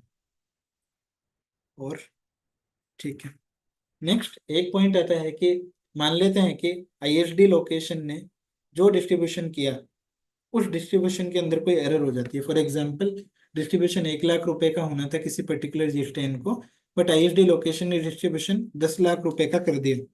10 लाख का डिस्ट्रीब्यूशन होने की वजह से, क्योंकि रेसिपिएंट जीएसटीएन ने सर्विस तो 1 लाख की अवेल करी थी, बट आईटीसी 10 लाख रुपए का क्लेम कर लिया। एक्चुअल में एक्सेस आईटीसी का यहाँ पे अवेलमेंट हो गया इन कंपेरिजन टू जो सर्विसेज उन्होंने अवेल करी थी।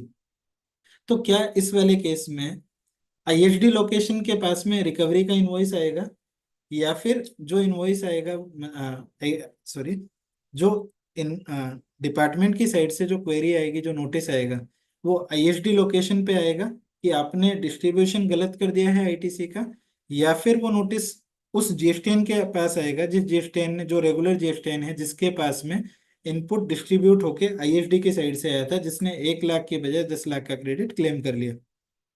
तो इस वाले केस में उन्होंने सेक्शन 21 में क्लियर किया कि ऐसे केस में आईएसडी के ऊपर कोई प्रोविजंस नहीं लगेंगे, आईएसडी से कोई रिकवरी नहीं होगी। हाँ, आईएसडी के ऊपर जनरल पेनल्टी हम लोग लगा सकते हैं, बट जो नोटिसेस वगैरह इशू होंगे, जो कार्यवाही होगी, वो सारी कार्यवाही उस रेसिपिएंट जीएसटीएन पे होगी जिसने एक्चुअल में ज्यादा इनपुट क्लेम किया है। Thank you sir. So I hope कि मैं जो इनपुट सर्विस डिस्ट्रीब्यूशन वाले कॉन्सेप्ट से रिलेटेड आपके डाउट्स हैं उनको क्लियर कर पाया हूँगा। अभी कोई भी पॉइंट्स है तो I am open for discussion. किसी भाई का कोई सवाल हो पूछ ले, अपना हैंड रेज कर लें, अपना आइकन में जाके सवाल पूछ लें। आप लोग किसी का सवाल हो तो। सर एक बार दोबारा फिर रखिएगा, हमारे आधा समझ में आया, आधा समझ में ही नहीं आया। हाँ, यूट्यूब पे जाके ना तो आप सुन लीजिएगा वेबिनार को। ठीक है ठीक है, यूट्यूब पे आ जाएगा, मैं देखती हूँ फिर दोबारा से। कल को आ जाएगा यूट्यूब पे, कल या तो परसों बाकी मतलब ये एक टिपिकल पॉइंट मतलब वो था टॉपिक आईएसडी का, तो ज्यादा तो समझ में नहीं आया। एक बार आप दोबारा आप एक बार सुन लीजिएगा, और जी उसके बाद मैं सर से फिर रिक्वेस्ट कर लूँ, फिर एक बार दोबारा से फिर रिपीट कर। बिल्कुल बिल्कुल सर, बिल्कुल। जी सर। किसी भाई कोई सवाल हो? किसी कोई सवाल नहीं है? आज एक्चुअल में नया सब्जेक्ट था ना, एक दो बार इसको पढ़ेंगे तभी क्वेश्चन निकलेगा। सर जो कॉन्सेप्ट मैंने समझाने की कोशिश करी वो क्लियर हो पाया या नहीं हो पाया? सर आपने बहुत अच्छा पढ़ाया, बट हम लोगों के लिए भी this is a new subject, because हम लोग आईएसडी में डील ही नहीं कर रहे हैं। That's why we are not मतलब एबल टू इसको साथ नहीं।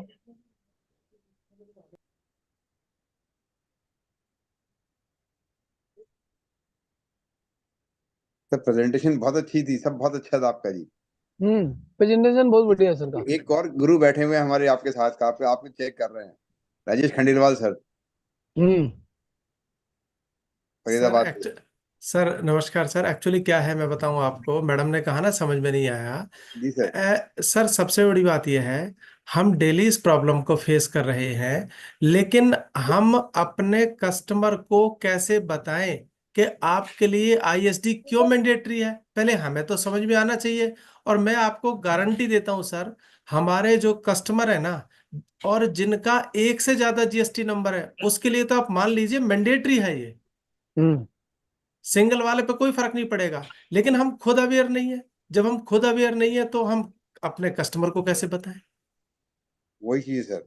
और इसमें मैं बताऊं सर, काम का इतना स्कोप है, अगर किसी पेन पे 2 जीएसटी नंबर है ना, आप मान लीजिए सर आपके पास काम आने वाला है अगर आप इसकी तरफ ध्यान देंगे तो।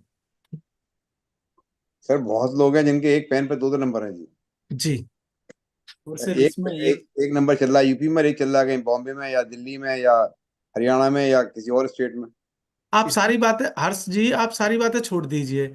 जिसके 2 जीएसटी नंबर हैं, तो मैं ये मान के चलता हूँ वो छोटा बिजनेसमैन नहीं है, उसकी जी सर। टर्नओवर इतनी तो होगी जितनी ऑडिट होती है। आप देखेंगे उसके सीए का इनवाइस ही सिंगल आता है, एक ही जगह आईटीसी ले लेता है, ऑडिट 2 बिजनेस की हो रही है। तो सबसे बड़ी प्रॉब्लम है, मतलब हमें पता है ऐसा हो रहा है, लेकिन हम इसलिए नहीं करा पा रहे क्योंकि हमें नॉलेज नहीं है। और तो सर थोड़ी ये सी एक्चुअल मेहनत में करनी जो पड़ेगी। प्रोसेस है वो प्रोसेस भी बहुत ज़्यादा टाइम टेकिंग है। ये सारी चीज़ों को इंक्लूड करवा पाना, एक्सपेंसेस का आइडेंटिफिकेशन कर पाना। इवन एक और जो पॉइंट यहाँ पे आता है, जो मैंने जब प्रैक्टिकली इन चीज़ों को इम्प्लीमेंट करवा रहे हैं, तो ये चीज़ आती है कि टीम के साथ बैठते हैं, चीज़ों को करते हैं, वहाँ पे एक लेंथ ऑफ डिस्कशन, एक लेंथ ऑफ टाइम पूरा लग रहा है। दूसरा आईएसडी, क्योंकि लोकेशन तो ठीक है कि सबके पास में सॉफ्टवेयर अपने अपने हैं, बट वो सॉफ्टवेयर इस कदर वो जो सॉफ्टवेयर हैं वो डेवलप नहीं है कि आईएसडी के कॉन्सेप्ट के लिए जो सारी चीज़ें अकाउंटिंग के कॉन्सेप्ट के हिसाब से होनी है वो सारी चीज़ें उसके अंदर हो सकें। तो उनको सेपरेट लोकेशन अपने सॉफ्टवेयर के अंदर इम्प्लीमेंट करवानी है, नई लोकेशन एक क्रिएट करवानी है, जिसके लिए उनका अप्रूवल और बाकी सारी चीजें मैनेजमेंट के साथ में करनी है। तो इसके लिए मतलब वो जो डिस्कशन है उनके वो एकदम टॉप लेवल के साथ में है इन सारी चीजों को इम्प्लीमेंट करवाने के लिए, which is actually time taking process. नहीं लवकुश, एक्चुअली क्या है, हम जितने भी पार्टिसिपेंट जुड़े हुए हैं, हम लोग बड़े मतलब ना जो एक मिडिल लेवल वाले हमारे जो बिजनेसमैन हैं उनके साथ हम लोग डील करते हैं। तो हमारे पास में जो कस्टमर हैं वो वाले हैं जिनके पास सिंगल जीएसटी नंबर है, लेकिन फिर भी हमारे पास में है ऐसे जिनके पास भाई सर डबल आपकी है। आवाज नहीं आ रही सर। अच्छा सर, आवाज नहीं आ रही सर? अभी ठीक है सर। जी सर अब आइए अब आ आइए। रही सर। जी, तो मैं ये कहना चाह रहा हूँ कि हमारे पास उतने बड़े नहीं है कि भाई चलो कोई लिस्टेड कंपनी हो कुछ हो, लेकिन हाँ फिर भी सर जो नेटवर्क है, आपका डिस्टर्ब। मतलब सर मैं ये कहना चाह रहा हूँ फिर भी जो हमारे पास कस्टमर है बड़े ना हो, लेकिन हमें छोटों में काम ढूंढा जा सकता है, इसलिए थोड़ी सी हम इसमें मेहनत कर सकते बिल्कुल सही कह रहे हैं सर आप, बिल्कुल सही कह रहे हैं सर। चलिए सब है क्या प्रॉब्लम कि एडवोकेट्स मेहनत तो करना चाहते नहीं, कुआं खोद के पानी नहीं पीना चाहते। कहीं भरा भरा कुआं मिल जाए, रखा मिल जाए डिब्बे में पानी, उस पर उठे उठे पी लिया।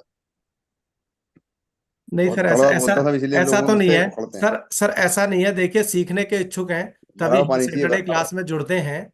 ऐसा नहीं कह सकते कि भाई नहीं सीखना चाहते, अगर नहीं सीखना चाहते होते तो इस एज में भी सर मैं देख पा रहा हूँ क्लास में नहीं जुड़ते sir. Sir pin drop silence से हमने सुना है सारा पूरा। जी राजेश सर, नहीं जी शैलजा मैम, कुछ एग्जाम्पल में लोग मैं ऐसे बैठा हैं हूँ ना साथ में। जो सीरियसली। हेलो जी सर। राजेश, देखिए सर, अभी कलकत्ता से बैठे थे व्यापारी, एक बैठे हैं मिनट, कलकत्ता के व्यापारी। राजेश सर को बोलने दीजिए। एग्जाम्पल में मैं बैठा हूँ मीटिंग में। हाँ, नहीं राजेश सर, बिल्कुल है, आप समझ बिल्कुल रहे है, हैं इस चीज को? बिल्कुल सर आप हैं। और मैं तो हाँ हाँ सर, देखिए आपकी रेगुलर बैठते हैं। प्रेजेंटेशन में जुड़ा हूं तो इसलिए जुड़ा हूं ताकि मैं भी कुछ नया सीख सकूं। हाँ।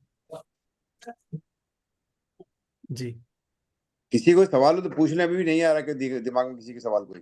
और नहीं आया तो कोई बात नहीं, लवकुश आप एक काम करिए, चैट में अपना नंबर डाल दीजिए, किसी का कोई क्वेश्चन होगा तो वो पूछ लेंगे।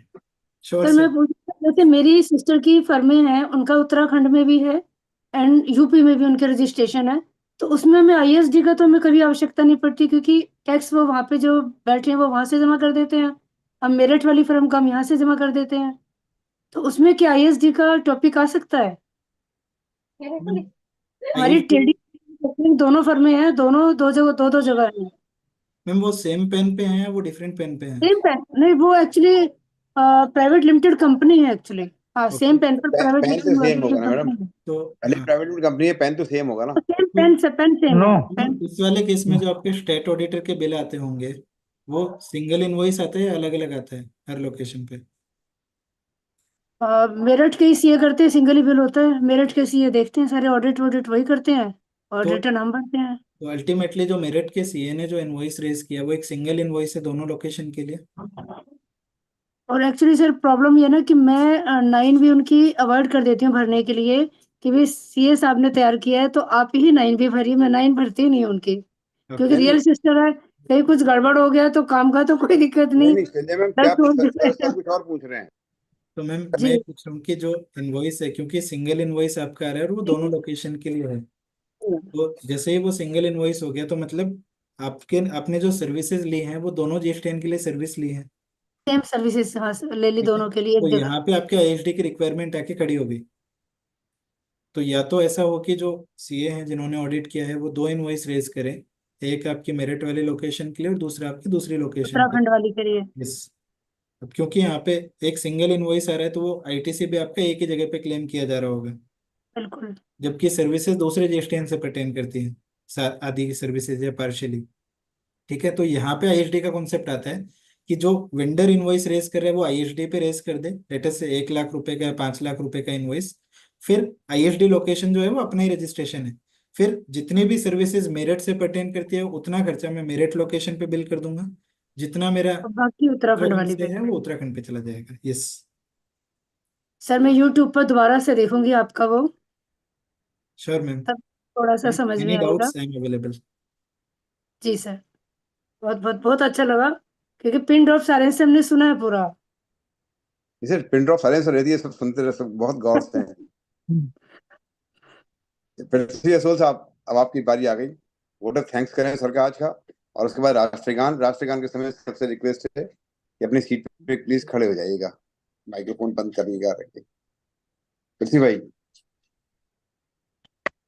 माइक्रोफोन आपका बंद है। पृथ्वी जी, आपका माइक्रोफोन बंद है।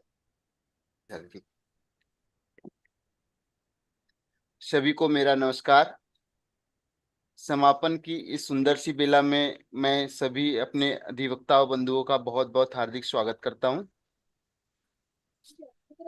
और इस बेला में मैं 2 शब्द कहना चाहता हूं। जीत के खातिर बस जुनून चाहिए, जिसमें हुबाल हो ऐसा खून चाहिए। ये आसमान भी आ जाएगा जमीन पर, बस इरादों में जीत की गूंज चाहिए। और इसके आगे मैं आभार सेशन में सर्वप्रथम सेशन के प्रथम सत्र के हमारे वक्ता जो है श्री अंकित गर्ग जी का, उनका बहुत बहुत धन्यवाद करना चाहूँगा। उनका बहुत बहुत आभार, जो हर वेबिनार में प्रथम सत्र में हमारा ज्ञान मार्गदर्शन करते हैं, हमारा ज्ञान अर्जन करवाते हैं। अंकित जी, हमारी ओर से और हमारे अधिवक्ता मित्रों की ओर से आपका बहुत बहुत आभार, साधुवाद। इसके अलावा इस समापन की बेला में मैं श्री शैलेश विश्वकर्मा जी का भी बहुत बहुत आभार व्यक्त करना चाहूँगा। शैलेश विश्वकर्मा जी, हमारी ओर से और हमारे अधिवक्ता मित्रों की ओर से आभार स्वीकार करें। श्री संजय भटनागर जी का भी, जो भूलवश मुझे पिछली बार छूट गए थे, उसके लिए क्षमा करें। उनका भी मैं बहुत बहुत आभार व्यक्त करना चाहूँगा। श्री संजय भटनागर जी का हमारी ओर से और हमारी अधिवक्ता मित्रों की ओर से बहुत बहुत आभार। समापन की इस बेला में मैं हमारे इस सत्र वेबिनार के जो जनक है श्री हमारे आदरणीय हर्ष शर्मा जी का, उनका बहुत बहुत आभार व्यक्त करना चाहूँगा। हमारे और हमारे मित्र अधिवक्ता बंधुओं की ओर से सर आपका बहुत बहुत आभार, जो हमारे लिए आप इतनी बहुत मेहनत करते हैं और एक हर सप्ताह एक नया सा सेशन लेके आते हैं, और हमें इस सेशन का इंतजार भी रहता है सर। इसके लिए आपका बहुत बहुत आभार सर। इसके अलावा आज के समापन के ओर बढ़ते हुए मैं आज के जो प्रमुख मुख्य वक्ता जो है हमारे आज के श्री लवकुश खंडेलवाल जी, सर आपके आज जो मैंने सुना सर, बहुत सुंदर आपने सुनाया और इतना गहरा विषय था और इतने उदाहरण के साथ आपने व्यक्त किया है। लवकुश जी, आपका बहुत बहुत आभार सर। और हमारे ओर से और हमारे समस्त अधिवक्ता मित्र बंधु की ओर से इस हमारे जो ज्ञानार्जन के लिए है, हम आपका बहुत बहुत आभार व्यक्त करते हैं और आपसे एक विनती करते हैं सर, ऐसा सुंदर सा और हमारे लिए एक सेशन लेके आएंगे तो हमें बहुत अच्छा लगेगा सर। बहुत अच्छा, आपका बहुत बहुत धन्यवाद, बहुत बहुत आभार सर, बहुत बहुत आभार। इसके आगे मैं समापन में जाऊंगा, श्री राजेश खंडेलवाल जी का भी आभार व्यक्त करना चाहूँगा। वो भी सर हमारे बहुत गुरु रह चुके हैं, बहुत बार उन्होंने भी सेशन लिया है और उन्होंने भी हमारे लिए ज्ञान अर्जन किया है, हमेशा हमें ज्ञान देते हैं। और श्री राजेश खंडेलवाल जी, आपका बहुत बहुत आभार सर। हाँ, और रिक्वेस्ट है हमारा, ऐसे ही मार्गदर्शन करते रहिएगा। हम हमारी ओर से और समस्त हमारी जो बार एसोसिएशन है, tax bar association Chhatarpur Madhya Pradesh, Narmadapuram Harda जिला tax bar association Madhya Pradesh, Uttar Pradesh कर अधिवक्ता संगठन की ओर से सभी गुरुओं का, सभी आदरणीय का और इस वेबिनार में जुड़े हमारे सभी अधिवक्ता मित्र बंधु मातृशक्ति, सभी का बहुत बहुत आभार, सभी का बहुत बहुत धन्यवाद। नमस्कार सर। सर इसके अंत में मैं सभी से विनती करना चाहूंगा, कृपया राष्ट्रगान के लिए खड़े हो जाएं।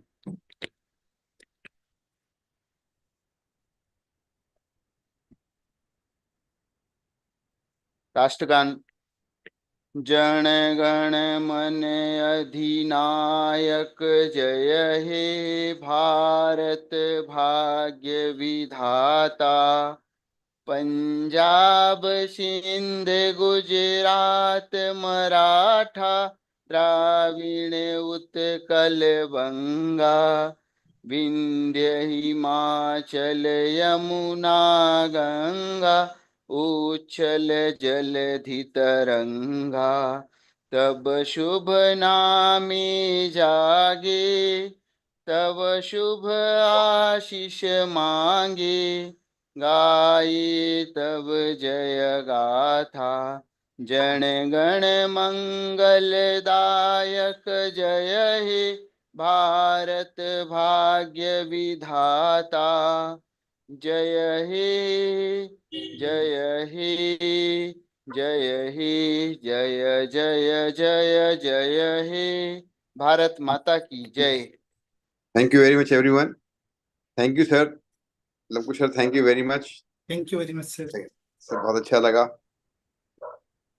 फिर आपसे रिक्वेस्ट करेंगे सर बहुत जल्दी, फिर एक बार और सा सेशन आपसे लेंगे। सर उदाहरण से जो समझाया सर वो वास्तव में समझ आया बहुत सर, उसमें थोड़ी थोड़ी बात में एक एक उदाहरण दिए सर, बहुत अच्छा रहा वो। हेलो।